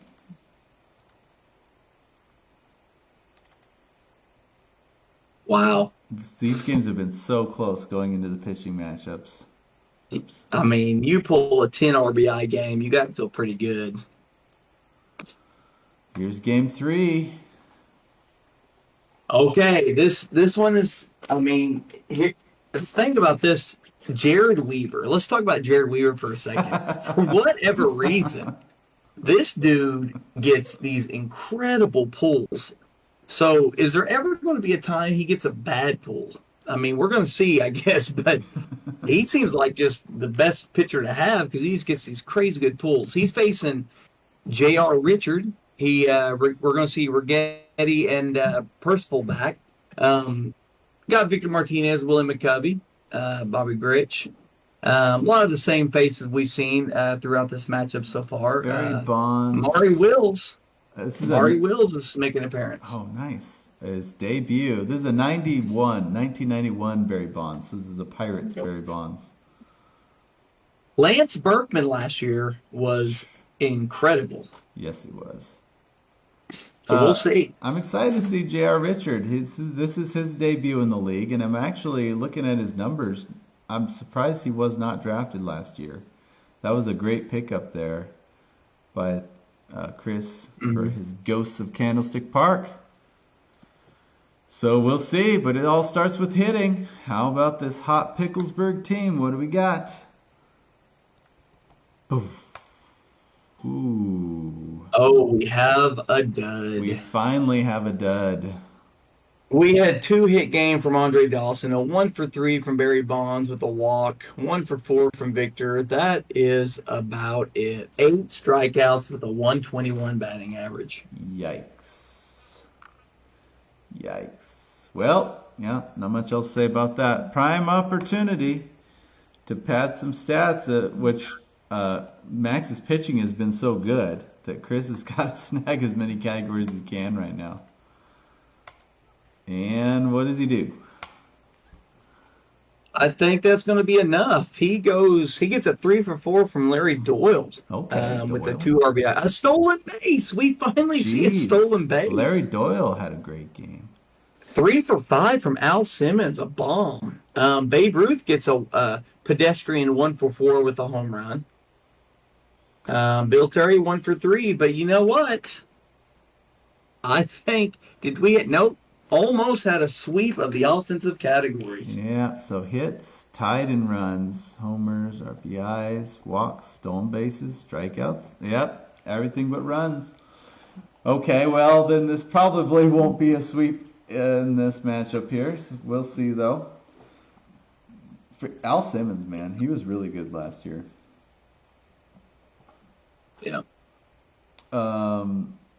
Okay. Jared Weaver, can you do it? Yeah, what are we gonna see from Jared Weaver today? I mean, he was just steady Eddie last year. He was in the lead for Cy Young for weeks last year. Jared Weaver, of all pitchers of all time, Jared Weaver. Crazy, man. All right, what do we get from Jared Weaver today? Yet another gem. 7 innings. Quality start. Doesn't get the win. Unfortunately for Picklesburg, he needed a win, quality start, and a save. Ghosts has got this wrapped up. Jared Weaver, 6 hits, 5 Ks, 1.29 ERA, the 1 whip, and then Rigetti adds a 1 IIS with 2 Ks. Jared Weaver, man, I don't understand it. What the heck? He's built for this league, I guess. He's right. One of those has-beens, the has-been. He's just built for this league. Remember that time on August 18th, 2011? If people ask me, who you taking, Cy Young or Jared Weaver, I'm just going to say Jared Weaver from now on because I see the proof is in the pudding, man. Now we know this league has taught us anything. It's taught us Jared Weaver, one of the most underrated elite pitchers of all time. Well, J.R. Richard, let's see what he did. And Troy Percival. He had a very high strikeout game. 6 2/3, had 9 Ks. 6 walks. Had a win and a quality start. 6 walks, yeah. That's actually, from what I've read about Richard, is very typical of him. He's a very Nolan Ryan-like, high strikeouts, high walks. But that's a good game. Percival throwing a scoreless inning with a strikeout. So not bad by any means. He didn't even need to be good. So he takes wins, strikeouts, Ks per 9, ERA and WHIP goes to max to keep him from getting swept. 2, 4, 6, 7, 8, 9, 10 to 2. Well, that deals the Picklesburg Baseball Club their first loss, but holy crap, they are looking good in general. 4-1-1. Ghosts of Candlestick Park goes to 3-3. Which that's a tough 3-3 because that team's performed rather well. Oh my gosh, yeah. All right, for the next one, we have my man Dan Cooper versus Jacob Mosby. Ooh. I don't know if you remember this, but we had a little bit of fireworks between these two managers in the draft chat last year. Yes, we did. Little pent-up rage going on with this matchup. Yeah, and I think, if I remember correctly, the ironic and hilarious part about it is I think Mosby was giving Dan a hard time for drafting Dustin Pedroia. But look who has Dustin Pedroia this year. Jacob Mosby. So it might be Comes back Mosby around. playing some mind games. He likes to do that. But The records here, let's see here. We've got Mosby special is 0-2-1. Surprising because I saw his offense and I thought, man, got a solid offense. Chuck Wagon fans are 1-2-0. And there's Did I pull this one? I pulled this one. There are some guys in this game that we haven't seen ever in this league. Bill Mazeroski, isn't he's the shot heard around the world guy? Isn't he? Bill Mazeroski, is that shot heard around? I believe so. Frank Patek, honestly had no idea who that was going into this year. We've never seen him before. And this is Todd Helton's first start of the year, Toby Hara as well. And Juan Marichal getting his first start of the year, as well as Edgar Renteria. He was not drafted last year either. It's our first look at him in this league. So we'll see some backups playing in this first game. We will see how that goes. But Josh Beckett and Marion Rivera, the pitchers for Coop, and then Juan Marichal and John Wetteland for Mosby. Oh, there you go. Max corrected me. And Leap. They simultaneously. Bobby Thompson was shot heard around the world. Maz was the walk-off World Series to take 1960. Yeah, that's the one I was thinking of, the 1960. I thought there was a name for that one, though. It wasn't shot heard around the world. You guys are right. Bobby Thompson. It's really all he's known for. I thought Mazeroski won 2 World Series, I thought, or something. Anyways, all right. Let's see what Coop's team can do. Typically has had power problems last year and the first week of this year. And that continues. Power problems. No homers, 1 RBI. But look at the batting average. Jeez. 394, just 3 strikeouts, 2 of which from Helton. But look at Bill Mazeroski, 3 for 5 with 2 runs. Pete Rose. Fake shot heard around the world, 3 for 5. Yeah, the guy who didn't hit the shot around the world. Frank Patek, 0 for 1 with a walk and a stolen base. Pete Rose, 2 for 3 with a run and a walk. Larry Walker, 3 for 5 with 2 runs. Walker was incredible. One of my favorite players. Larry Walker. Rob Yount, 3 for 5 with an RBI. I don't know. I mean, lots of hits. This is like his team last year. Fortunately for him, hits and batting average are a category, and strikeouts. So, but man, he's got to get something going on the power. There's a door open here for Mosby. We'll see. Definitely.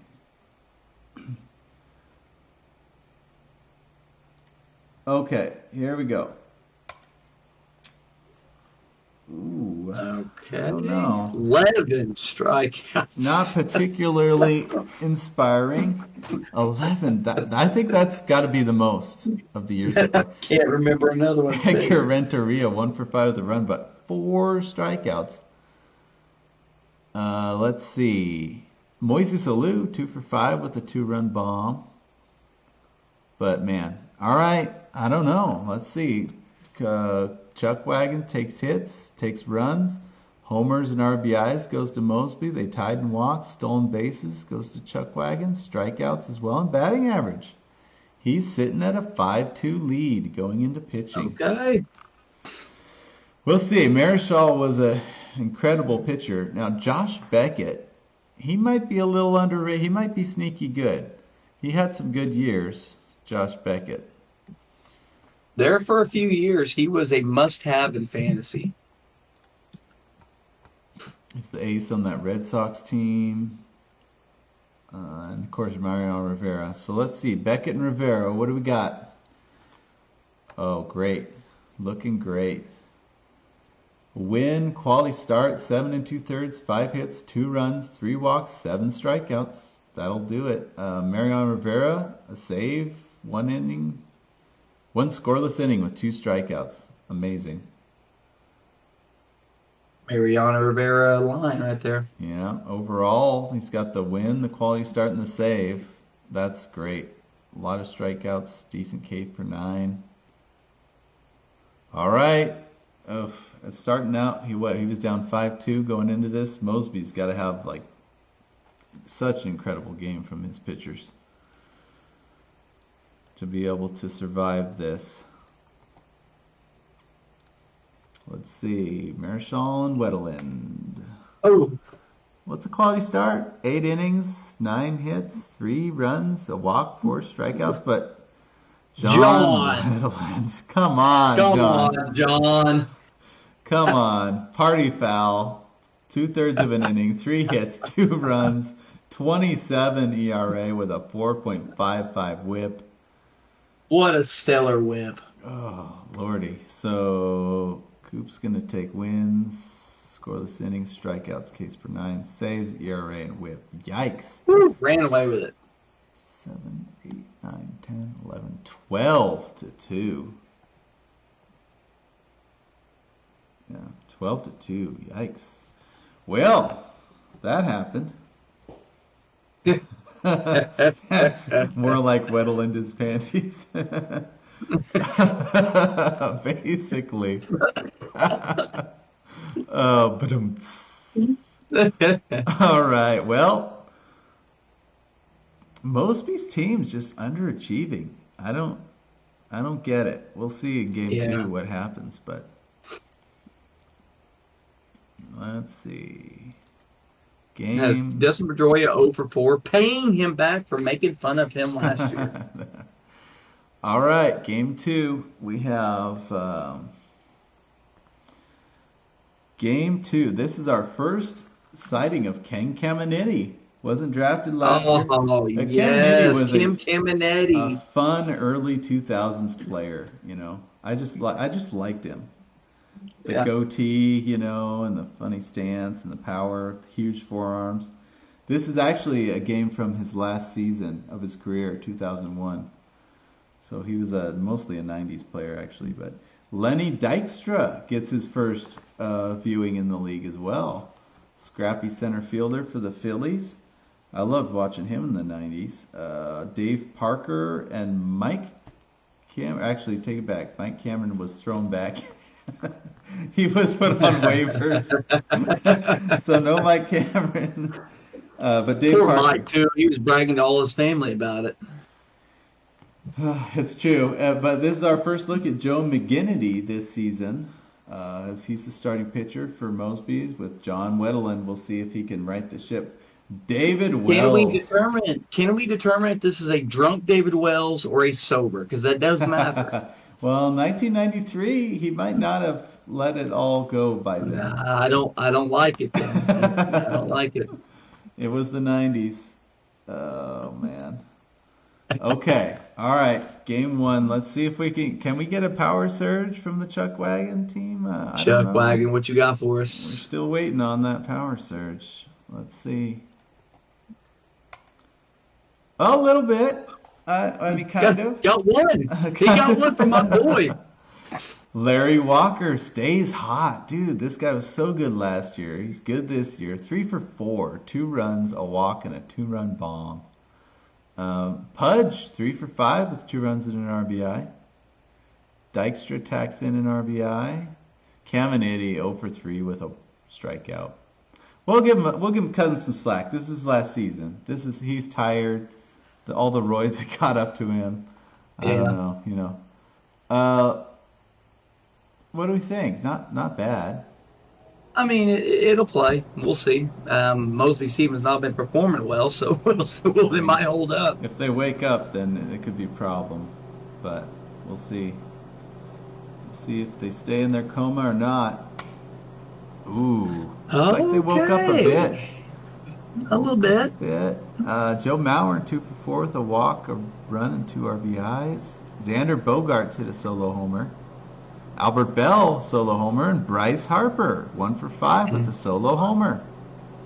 So 3 solo bombs. Albert Bell is one of my Yeah, Albert Bell's one of my favorite picks in this entire draft. I wanted him last year, and Andrew took him right before me. I love that pick. Yeah, good short career. Mm-hmm. All right, let's tally this up. This might be close.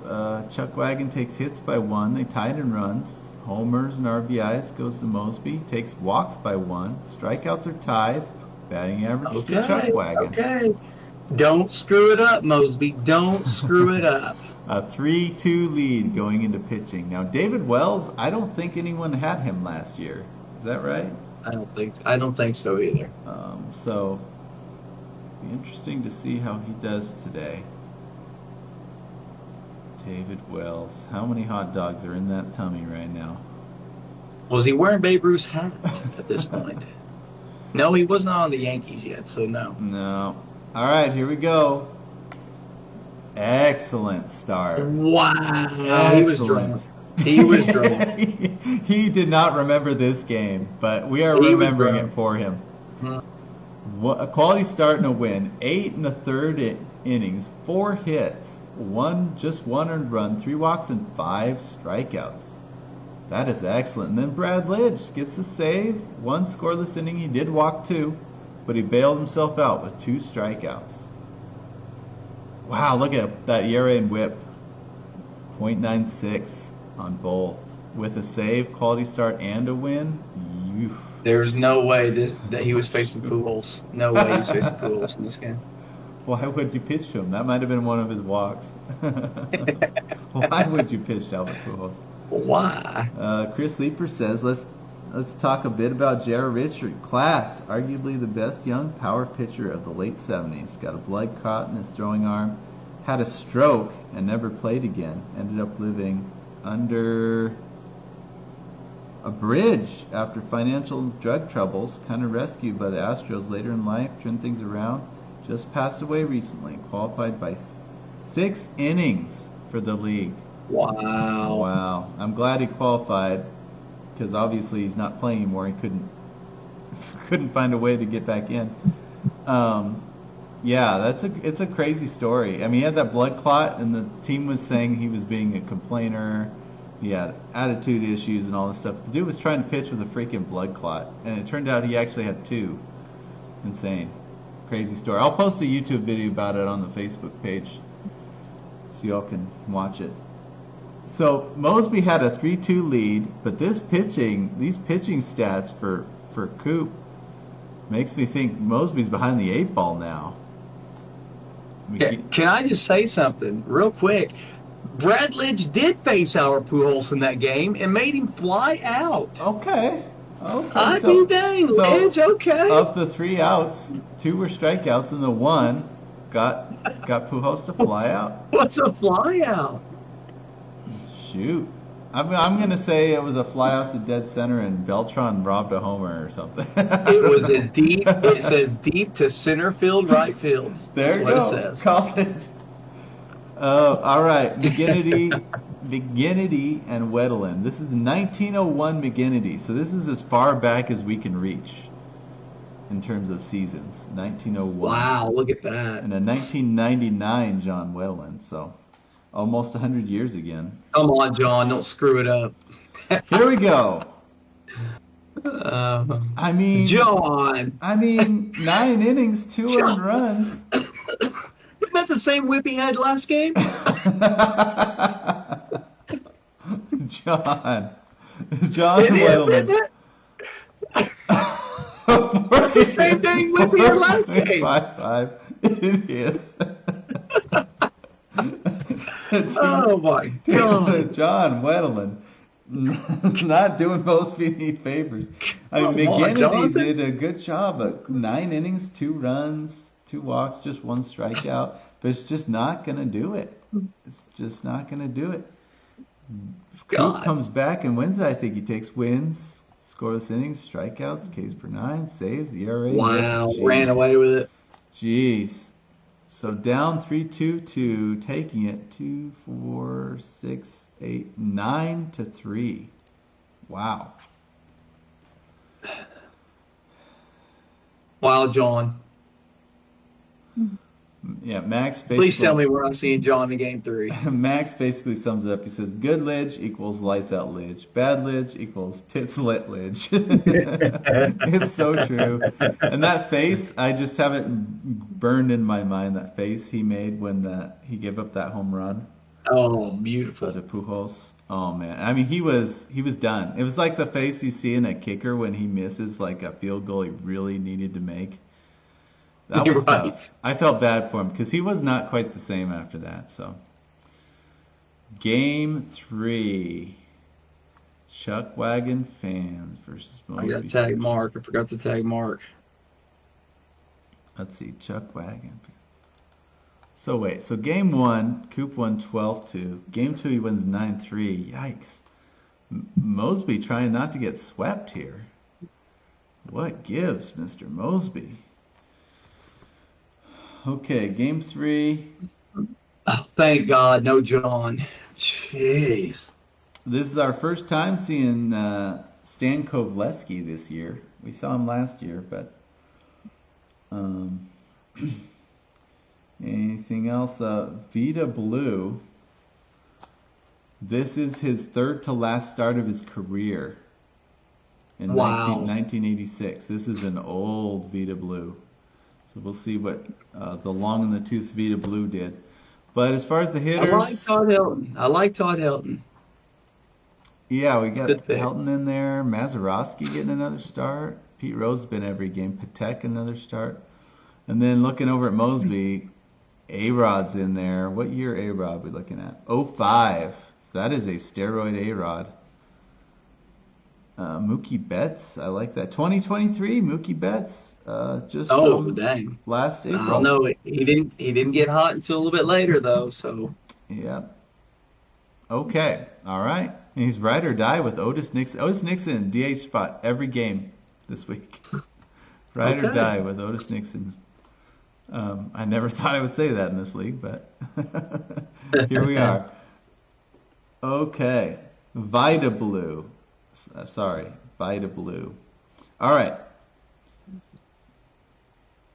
Here we go. We see the continued theme of power issues, power shortage, but look at 3 those. stolen bases. Is this the first time we've ever had as many stolen bases as RBIs? It's possible, but and walks. More stolen bases than runs scored. Wow.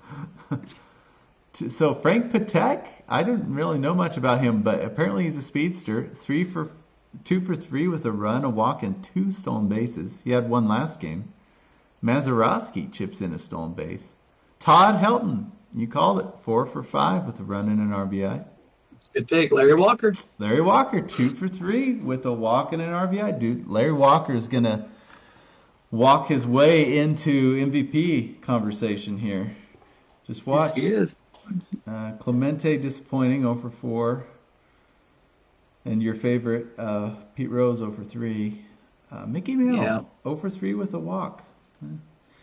All right, well, overall, looking a little low here on the counting stats. He'll probably win stolen bases.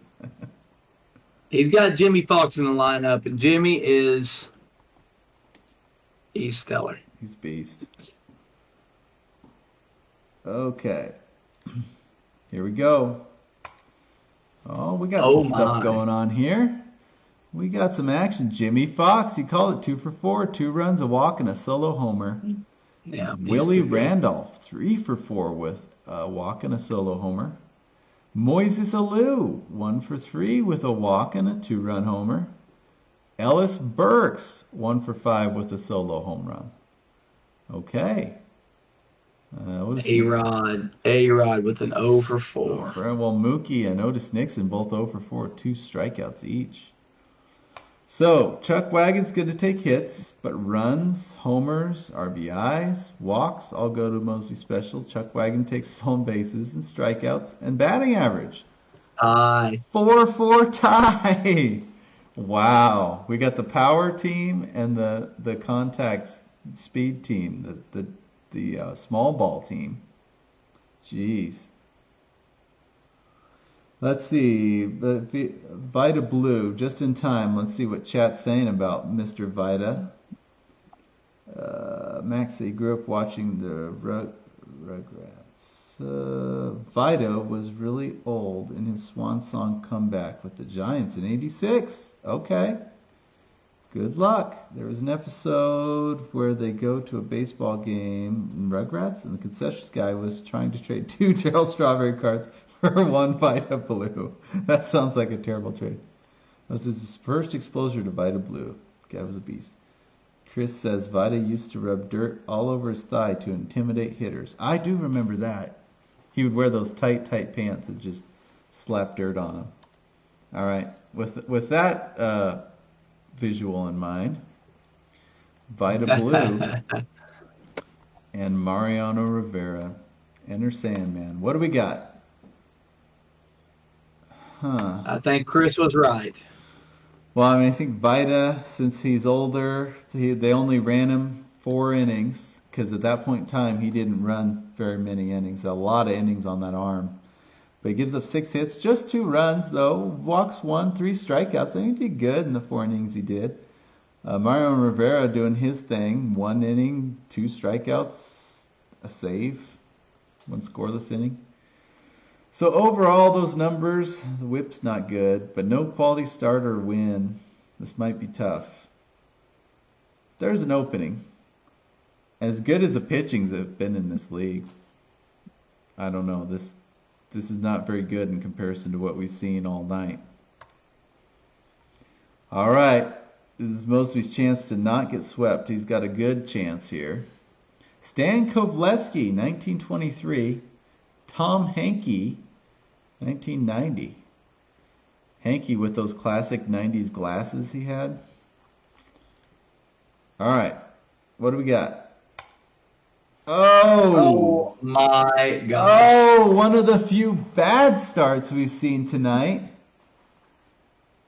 Hankey just kicked butt. 2 scoreless innings, gets a save with 1 walk and a strikeout. But Kovleski, 7 innings, 10 hits, 4 runs, a walk and 1 strikeout. Oh no. Mosby's going to take scoreless innings thanks to Hankey, but strikeouts, Ks per 9 goes to Dan. ERA and whip. Dan secures the sweep. The Chuck Wagon fans. 5, 6, 7, 8. 8 Vaults him to 4-2 and drops Mosby to 0-5-1. Wow. Wow, 0-5-1. Gosh dang, man. Mosby doesn't even have a bad team. Oh. 0-5-1. Goodness. So we have 2 more matchups left to go, is that right? That's right. Our next matchup is Brent versus Mark. Brent said he might not be able to make it. I don't know if he's in here or not. Yes, he had but that's all right. Some prior responsibilities. Yeah, I'm not sure if he was able to make it in. I'm very excited to see if his pitching continues to be completely dominant. He had 20 some odd innings and scoreless outings last week. It was insane.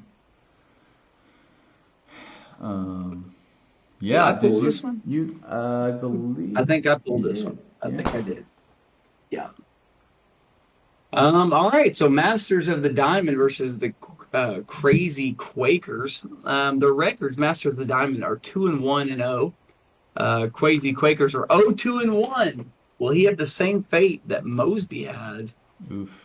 We're going to see real quick. Masters of the Diamond for game 1. He's throwing Eddie Plank, a 1901 start. And he paired him up with Aroldis Chapman. That's 111 years difference. Wow. That's our new record. Yep. Wow. Jack Chesbro and Jose Valverde. Interesting. It's still an interesting pick. Jose Valverde. I do remember he was very good there for a little bit, but it's just interesting he got picked in the All-Time League. Is that a 102-year difference? That's a 102-year, yes. Jeez. That's insane. If you remember, Brent's team is all about the hits, low Ks, and stolen bases. You can see his lineup there. He's got Luke Brock sitting in there with Ty Cobb, Mel Lott, Johnny Mize, Joe Torre. Down at the bottom, the Crazy Quakers got a lot of newer aged guys: Salvador Perez, Albert Pujols, Michael Young, Vinny Castilla, with Garcia Parra, Medwick, Tris Speaker, Sam Rice, and Ryan Howard. This is going to be interesting, yeah.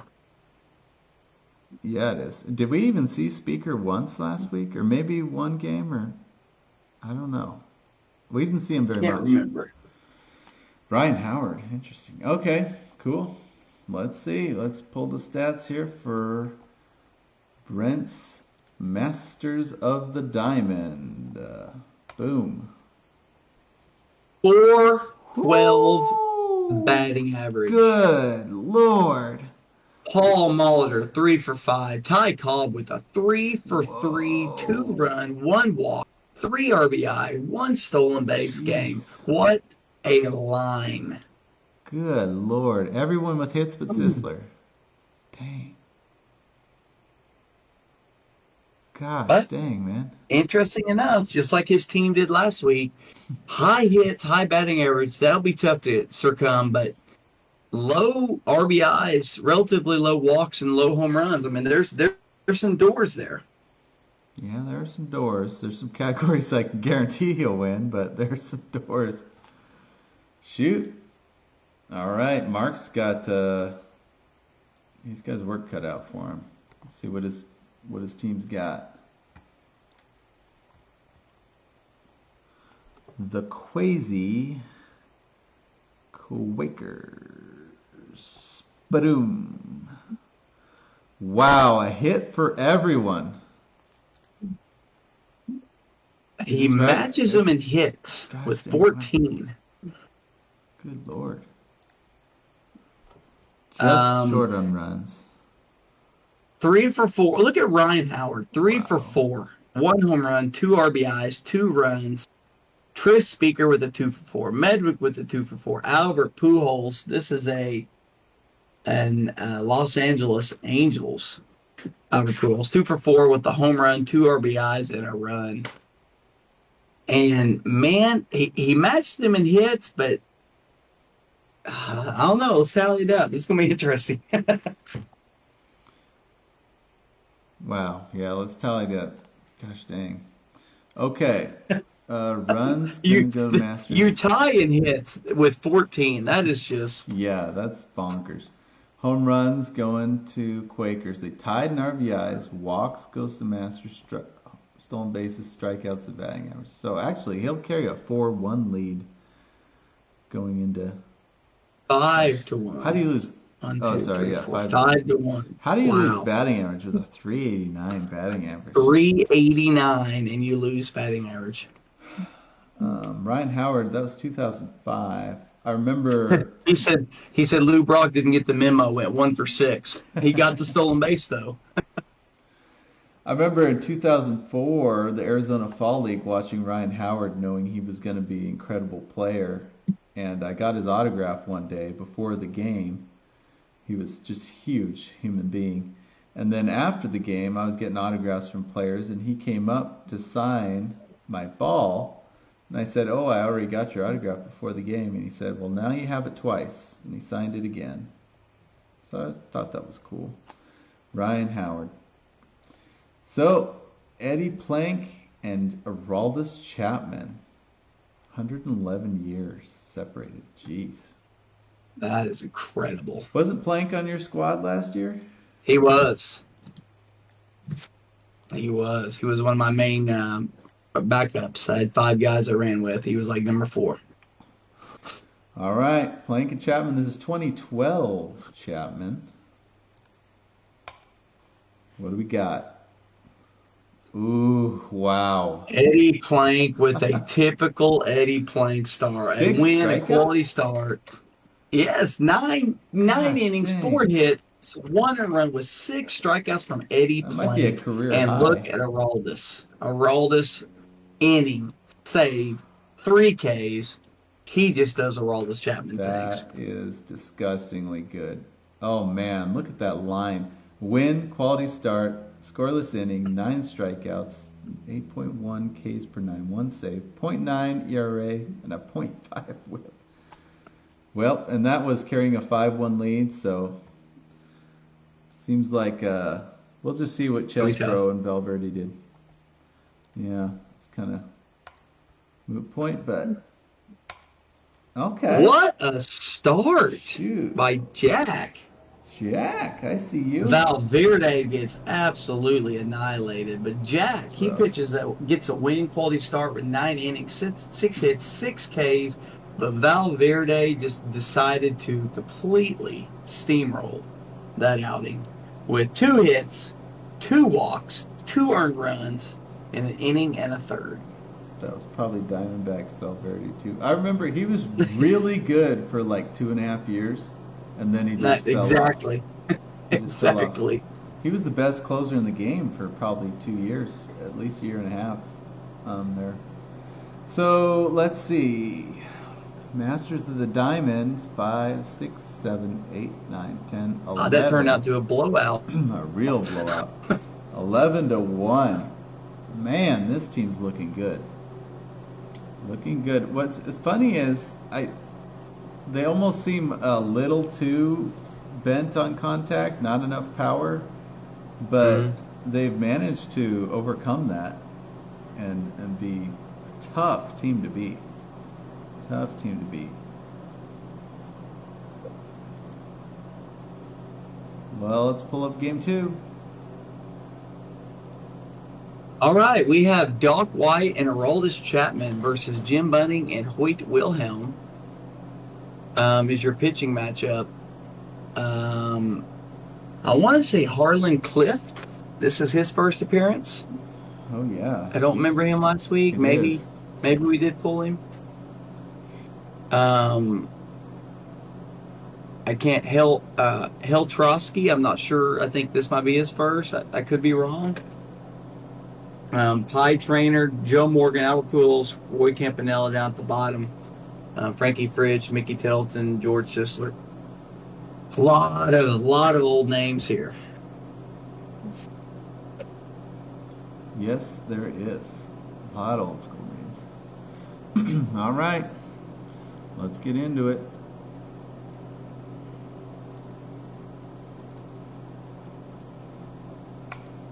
Whoa! Whoa!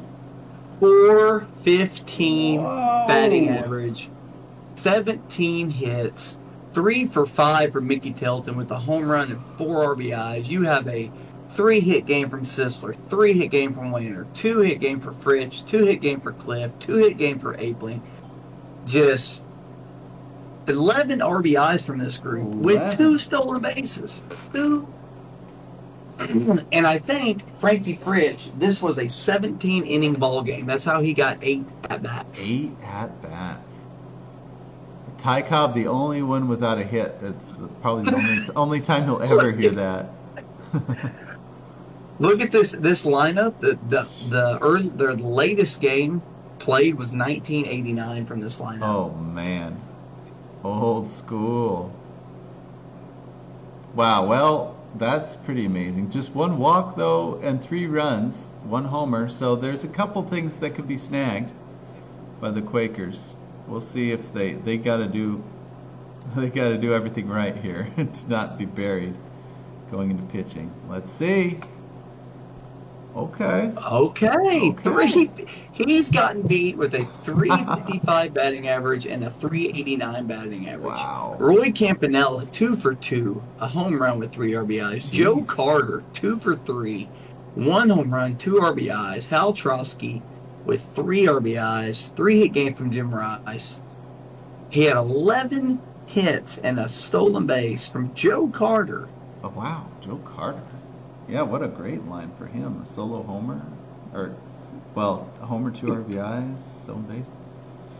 All right, let's tally it up. 17 hits. So many hits. Takes it for the Masters, but 4 runs. Takes it for the Quakers and 2 homers. RBIs goes to Masters. Walks to the Quakers. Stolen base to Masters. Batting average 4.3. Well, the Quakers held their own. How can you get 28 hits and 7 walks and only get 7 runs scored out of that. That's Holy. insane. How is that possible? Yeah, and 3 of those runs are from home run. 3 of those 7 are from just home runs they got themselves in. Golly. Crazy. That's weird. Stats are crazy, man. All right, Doc. So we're virtually at a tie here. 4-3. Doc White and Aroldis Chapman. Okay, here we go. Uh-oh. What? You guys were wrong. It was not Bob Gibson with the 14-inning, 13 strikeout game. It was actually Mr. Doc White Doc, what? with 14 the win. innings, 13 Quality strikeouts. start. 13 Ks in 14 innings. Wow. Throw your arm Chapman. off, Doc. Chapman just does Chapman things. 2 Ks, 1 inning with 1 save. Man, can a relief pitcher get MVP in this league? I think. I'm telling you, Aroldis Chapman is the man. He is the man. Good Lord. All right. Well, good luck, Jim Bunning and Hoyt Wilhelm. We'll see what you do. Here we go. Well, looks like another case of starting pitcher did well, but not good enough. But He man, had a 10-inning start, 10 Ks, 0.9 ERA, but Hoyt Jeez. Wilhelm got completely demolished. 1 2/3 innings, Ay, ay, ay. 5 hits, 4 earned runs. Oy, oy, oy. 21.69 ERA and a 4.22 WHIP. That's approaching John Wetteland WHIP territory. Oh yeah, almost.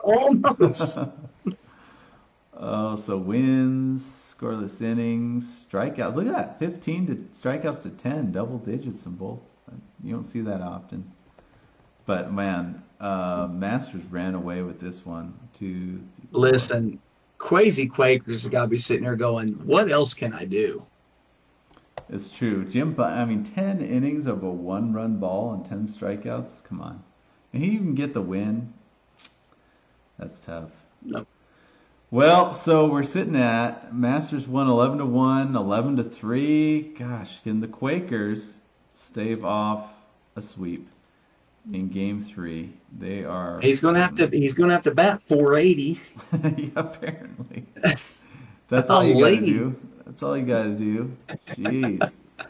All right. This game, David Cohn and Houston Street versus Madison Bumgarner and Jose Valverde. I think this is a Madison Bumgarner Arizona Diamondbacks. It's over. It's over. It's all over. that bum did not have a single good start. Oh, jeez. Oh man! And the way that Masters of the Diamond are pitching, I don't know what to tell you. What you wanted was Diamondbacks Valverde and non-Diamondbacks Bumgarner, not the other way around. Yeah. We got a Bobby Abreu sighting. Earl Combs, Johnny Pesky. A lot of the same on the bottom end there. Billy Herman. Okay. But I'm excited to see Crazy Quakers has been playing well, but dang. Can they keep up their 400 batting average? We will see in 3, 2, 1. Well, that batting average is not up there.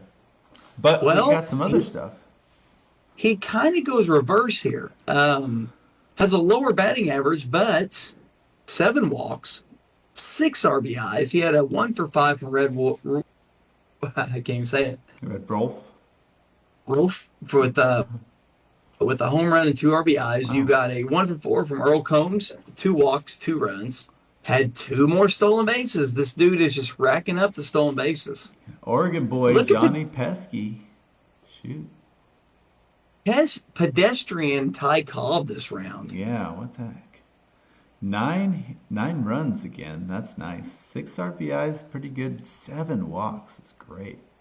2 stolen bases. 5 strikeouts is a lot for him, but Joe Torre accounted for 3 of them, and he had 2 in another game. So Torre's like has as many strikeouts alone as the rest of the team. Right. All right, well, the Quakers have some sort of chance here. They better take advantage of this. This is as good a chance as they're going to get today. Let's see. Okay. I see some ties here. let's look at it. One for's all around. Ryan Howard with another home run. 1 for 4. Jeez. A walk with the bomb and 3 RBIs. He takes care of half of the team's RBIs. Look at that Billy Herman. Billy Herman. 1 for 1. 3 walks and 3 runs. Jeez. Make it happen. Exactly 1 hit for everyone in the team. Interesting. No stolen bases, though. I don't know. Hits are tied. Runs go to Masters. Home runs tied. RBIs tied. Walks go to Masters, as do stolen bases. Strikeouts to the Quakers. And batting average to the Quakers. So it's a 3-2 lead for the Masters of the Diamond. And the way he's pitching. The way he's pitching. Let's see. David Cohn. What year, David? 1995? I feel like he's pretty good back then. He was good a lot of years. Yeah, he was just a good pitcher. All right. David Cohn, what do you got for us? Whoa! Oh, my goodness. Oh, man. Now, he did not get the IIS because he gave up 3 unearned runs in this game. But he got a win, a quality start, 9 innings, 1 walk, 3 hits, 7 Ks, and Houston Street doesn't get a save, but he had an inning with an IIS, 1 IIS. What? Whip. Wow. That whip, 0.4 as a team. Oh, man. I don't know what else. This team. Brett, well, hats off to you, Brett. My hat's already off, but hats off anyways. I mean, between his hitting and his pitching, this team is just looking sharp. Well, all right. Here we go. Diamondbacks Bumgarner. Here we go. I shudder to see what will. Oh my goodness! That had to have been his only good start in Arizona. You have a 7-inning, 7 IIS, 9K shutout outing with a win and a quality start from Bumgarner, and Valverde, look at him. He got the save. Inning with the save. Hit 2 Ks. No save. I feel like he needed that. We'll see what happens. Does he get it? Where does that put us? So he was down. He needs to gain 1 category. So they tied in wins, tied in quality starts. He takes IIS, takes strikeouts, Ks per 9, ties in ERA, and loses a whip. I think he got it. He took it. He took it. You gotta win. You gotta win, Mark. From a Diamondbacks Bumgarner. From a Diamondbacks Bumgarner. Would not have thought. Look at that. Oh, man. Wow, so that's 3, 4 to 5. Oh, jeez. 4 to 5 is if I'm counting right. Oh, man. He had to have an absolute crazy thing happen, and he had it happen. Oh, yeah. Bumgarner, as Max reminded me, Bumgarner did throw an unofficial no-no for the Diamondbacks, but I don't like to acknowledge unofficial no-nos because those are kind of a joke, but wow. Okay. Wow. You did it. Mark did it. He had to have incredible pitching to get it done. He gets his first win. Thank you, Diamondbacks Bumgarner. He's now 1-4-1. Masters of the Diamond is 4-2. 4-2. Well, definitely going to be up there. Okay. That brings us to our last matchup of the week. Rylan versus Nathan. As Nathan said, the prime time matchup. That is right.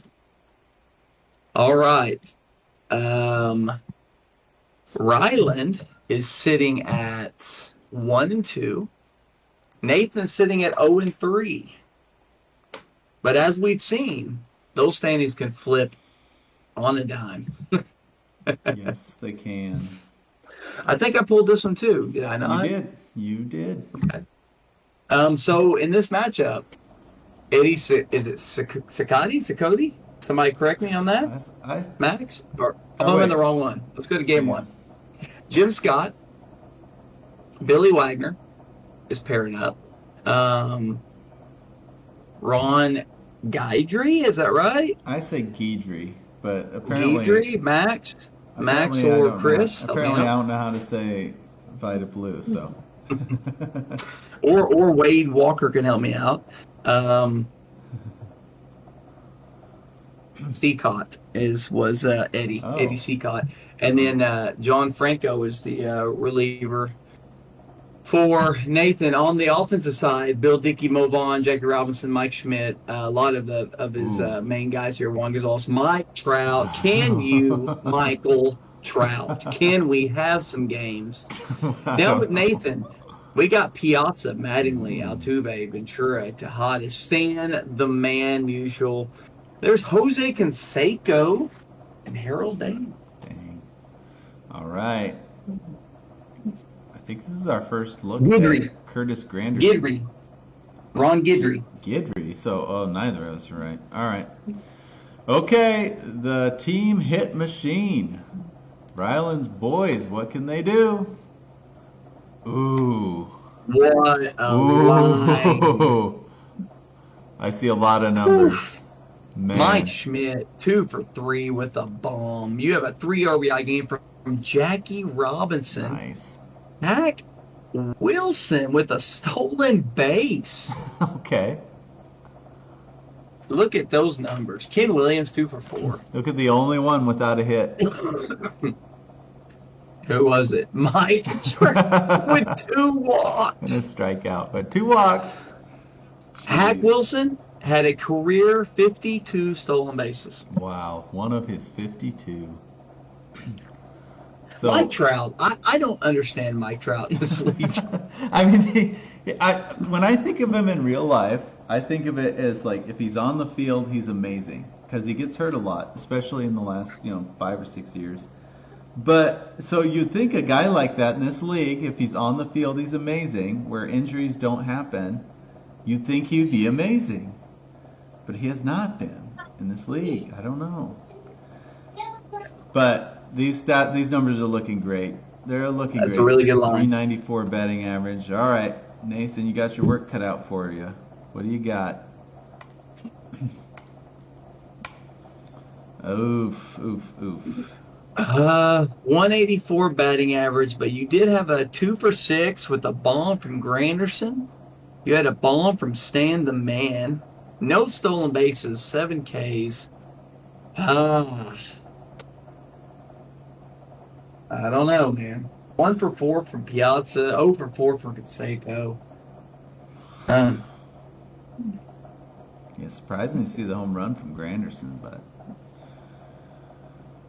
yeah, that's the cupboards are pretty bare there. We'll see. All right, Ryland takes hits, runs by 1. Homers goes to Nathan. RBIs to Ryland. Walks, stolen bases, strikeouts, and batting average. Golly. 7 to 1. Youth. All right. Stuff. Well, let's move along then. Jim Scott, Billy Wagner. I honestly don't know anything about Jim Scott. 1915 looks like an old school pitcher. What do we got from Jim Scott? Gosh, another quality start. Okay. He leaves the door open a little bit. It's going to be tough for Nathan anyway, but he only gets a quality start, and there's no save or win. So Nathan could tie if he has a stellar outing from his pitching staff. Wow, uncharacteristically bad outing for Billy Wagner. All right. Here we go. We'll copy it over. What do we got? Oh, bum, bum, ba-da. We have a bad outing from Ron Guidry. 5 1/3 inning, 10 hits, 4 walks, 5 Ks. That's about all we need to see. Yeah. Franco did his part. 2 strikeouts in a scoreless inning, but that's gonna, yeah, that's gonna do it. So we're getting 7, 8, 9, 10 to 4. So it wasn't a total blowout. Snagged some categories, but Yeah. Well, good win for Ryland in game 1. And his hit machine. Let's find, why am I having trouble finding? Oh, there's game 2. Game numero dos. And this our primetime matchup. Koji Uehara. He is here, Johan Santana. Hippo Vaughn. Oh, geez. And John Franco pairing up. We see some new faces up here with Ryland's team. Hank Greenberg, Jody Reed. Is that Jody Reed's first game? It might be, actually. And Earl's first game, maybe? Or did we pull him last week? I'm not sure. Down at the bottom, we've basically running with the same lineup. Jimmy Rollins, I think, might be new from last game. Eric Davis. And Nolan Arenado.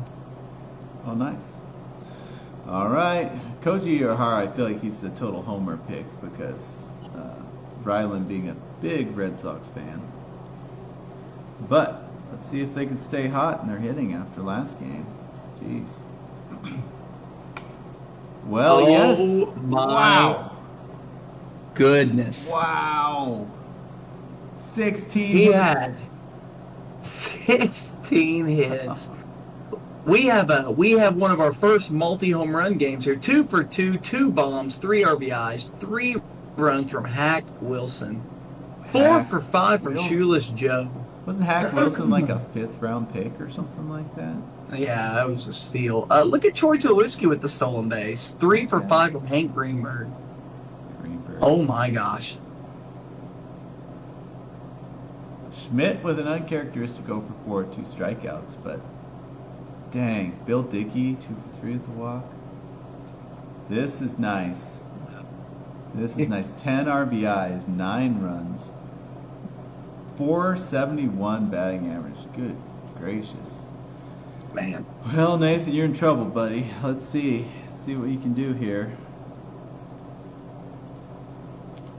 And okay. Oh, okay. Gosh. He's going to get beat with a 406 batting average. Gosh, dang, that's terrible luck. There's another one of the highlights. Jose Canseco with 3 stolen bases. What? Jose Canseco? What year is this? 1988. Jose okay. Early career, young Canseco. 3 stolen bases? That is not the Oakland Athletic that I would think would steal 3 bases. What else can you say? 2 for 5 from Altuve, 2 for 4 from Rollins, 1 for 2 with two walks from Stan Musial, 2 runs. And he's going to get beat in some of these categories. This is a stellar line. 5 stolen bases. That's definitely a season record. It's up there. How are you going to 406 batting average? You're going to lose batting average. That's crazy. And there's another highlight, a 471 batting average from a team. That was another one of the highlights of the week. 471. So hits goes to Ryland, as does runs, homers, RBIs. They tied in walks, stolen bases goes to Formidable, as it should. As strikeouts and batting average goes to the hit machine, living up to their name, the hit machine. So they're going to have a 5-2 lead going into pitching. Man. Not much more you can do if you're Nathan there. No. 406 batting average. Good gracious. All right. Well, let's go to the pitchers. Johan Santana. Very good pitcher for many years with Koji Uehara. And so, ooh, Koji. It's lit up. We get a quality start from Santana. 5 Ks. That's a very Santana start right there. That is. Yeah. Koji, though, he kind of ruined it. They got 2 strikeouts. He helped out the Ks per 9, but yikes. So if Hippo and Franco go off, could something happen here? I don't know. Still a long shot. We're gonna see. It's gonna be tough, but all right, let's see. Oh no. Wow. No. Hippo with a 5 earned run, 8 inning start. He had 7 Ks though. That's interesting. John Franco he gets the save. He managed it. 3 hits and a run. Yikes. 3 hits and an earned run and gets a save, but man, that is not looking good. Yeah, that's not gonna cut it. Quality starts. Case per 9. He wins ERA with 4.7. So, Hit Machine will take game 2, 4, 5, 6, 7, 8, 9 to 3. So pretty handily. Well, it's funny he wins ERA with a 4.7, and there were earlier matchups that were losing ERA with like a 1.84. Yeah, that's just all about the draws, man. That's crazy. This league's crazy in that way. So game 3, trying to fight off a sweep for Nathan. Well, we have got Eddie Seacott and Billy Wagner versus David Price, and John Franco is back. He's going 3 straight games with Franco.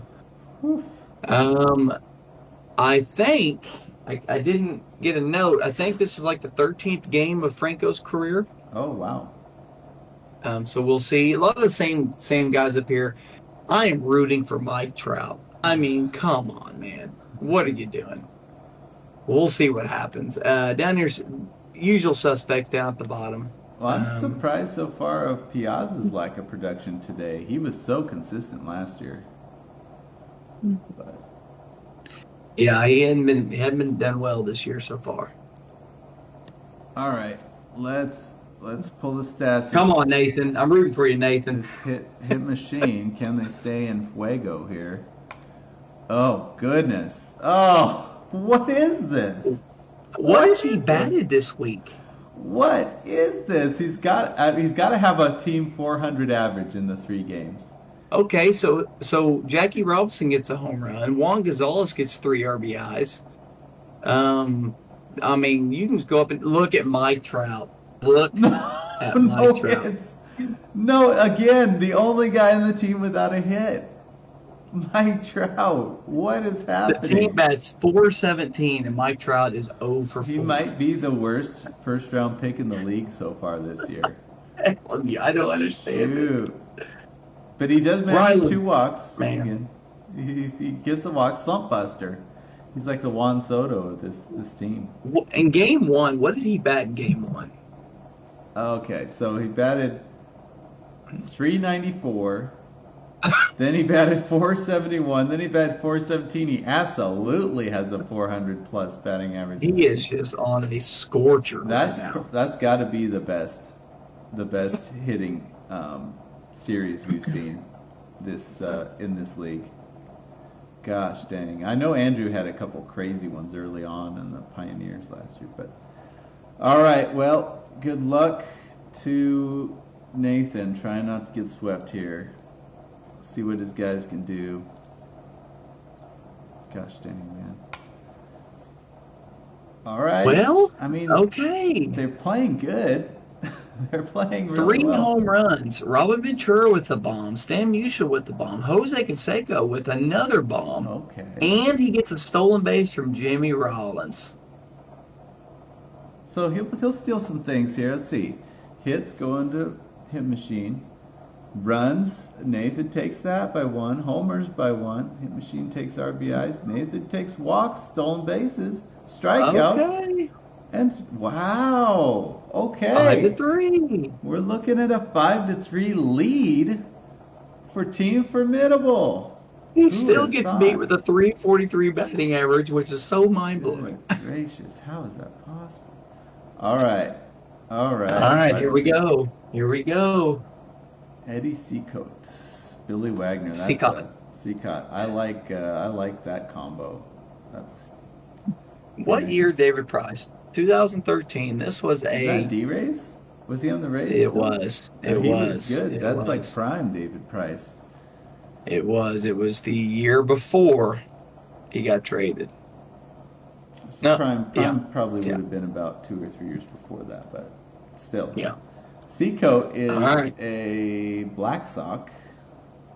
This is 1912. This is the year after. Wasn't it 1911? Oh no! Wait, no. 1909. Oh gosh. Now my brain's fried. The Black Sox. 1919. 1919. That's what it was. Jeez, my brain is so fried right now. All right, so this is pre Black Sox, but he was on that team. All right, let's see what we got. Wow. Man. Wow. Okay. 9 innings, 10 hits, 2 earned runs, only 2 Ks. He did get a win and a quality start, and Billy Wagner added a save. I'll tell you what, Ryland's put himself in about as good a position as you can to make a comeback here. We've seen so many good pitching performances. I mean, so many this week. So many quality starts. All right.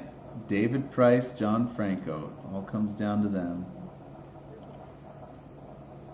Man, I'm nervous for Nathan. Yeah. Hey. Ooh, 5 innings? Oh, gosh. Okay. 5 innings. All right. We don't get a save or a quality start. We have 0 innings listed for John Franco right here. John Franco doesn't get an out. What? He didn't even get... He didn't get an out. He gave up a hit, 2 walks, an earned run, has an infinite ERA, an infinite whip. Yikes. David Price has a 2.4 whip, but he gets a win.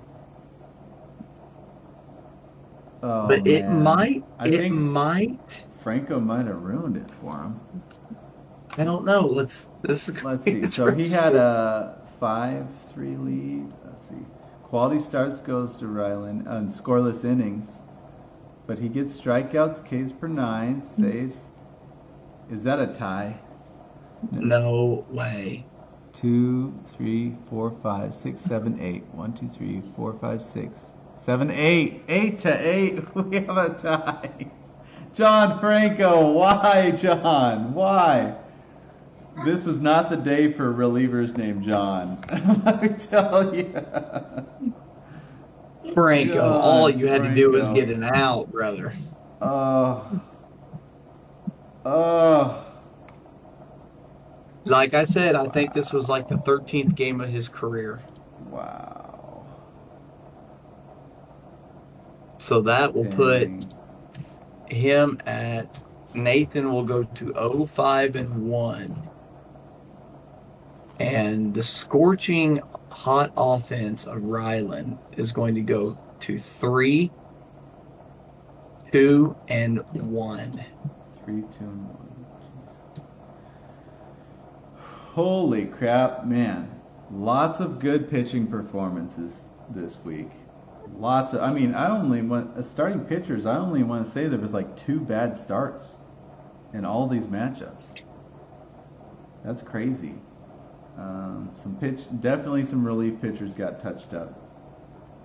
Some great hitting performances. Brent's team went off hitting. Ryland's team absolutely went bananas with the bats. But it's crazy. We had, what, one sweep today? One sweep. Unbelievable. Yeah. Man, this is every week it blows my mind seeing these stats, what these guys did. So, oh, looks like the family's about to head out. 7, Maybe I'll go with them. 8, 9, 10, 11. We're just updating the standings right now.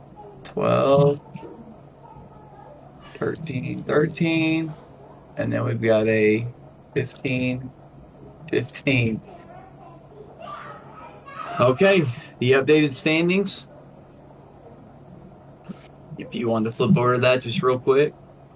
Let's see, standings. Oops.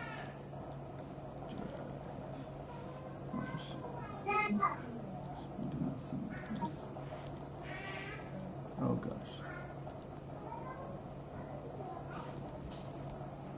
Season 2 standings. Micah's OG's in first place, undefeated, only undefeated team. Pine Tar Bandits. OG's. Pine Tar Bandits is second. Picklesburg Baseball Club is third. We got a 3-way tie for fourth. Masters of the Diamond Chuck Wagon Fans and Sasquatch with a 4-2 record each. Ryland sitting in seventh place with a 3-2-1. Then we've got Ducey's Delights, Ghosts of Candlestick Park, The Good, Vlad, the Ugly are all 3-3 right there in the mix. The Doo-Woppers are 2-3-1. Short Porch Boys are 2-4. Tiger Lilies 1-4-1. Quasi Quakers 1-4-1. And then Mosby Special and Formidable 0-5-1. Man, they got some work to do to dig out of that hole. But oh man. All right, I gotta head off here. Family time, but man, this was fun. Thank you so much, everyone, for tuning in. Gosh dang. Travis says it's Friday nights to the next level. Takes Friday nights to the next level. Nathan Kevin, something ain't right. Sorry, dude. We appreciate every single one of you all for tuning in and adding dialogue to it. That makes it even more fun. Yeah. And go ahead and we will wait till we get till we clear the starters page. We'll let you know when we do, but you feel free to. I cleared them. They're clear. All right. Feel free to start setting your starters for next week, and that'll give us even more time to pull the stats over the weekend before Thanksgiving starts coming. So. All right. Thanks, y'all. Thanks for tuning in. Can't wait to see you again next week and see what happens with these crazy stats. It's been fun. Thanks, Ben, for co-hosting. Yeah. Thank you so much for creating this wonderful league. All right. Y'all have a good night.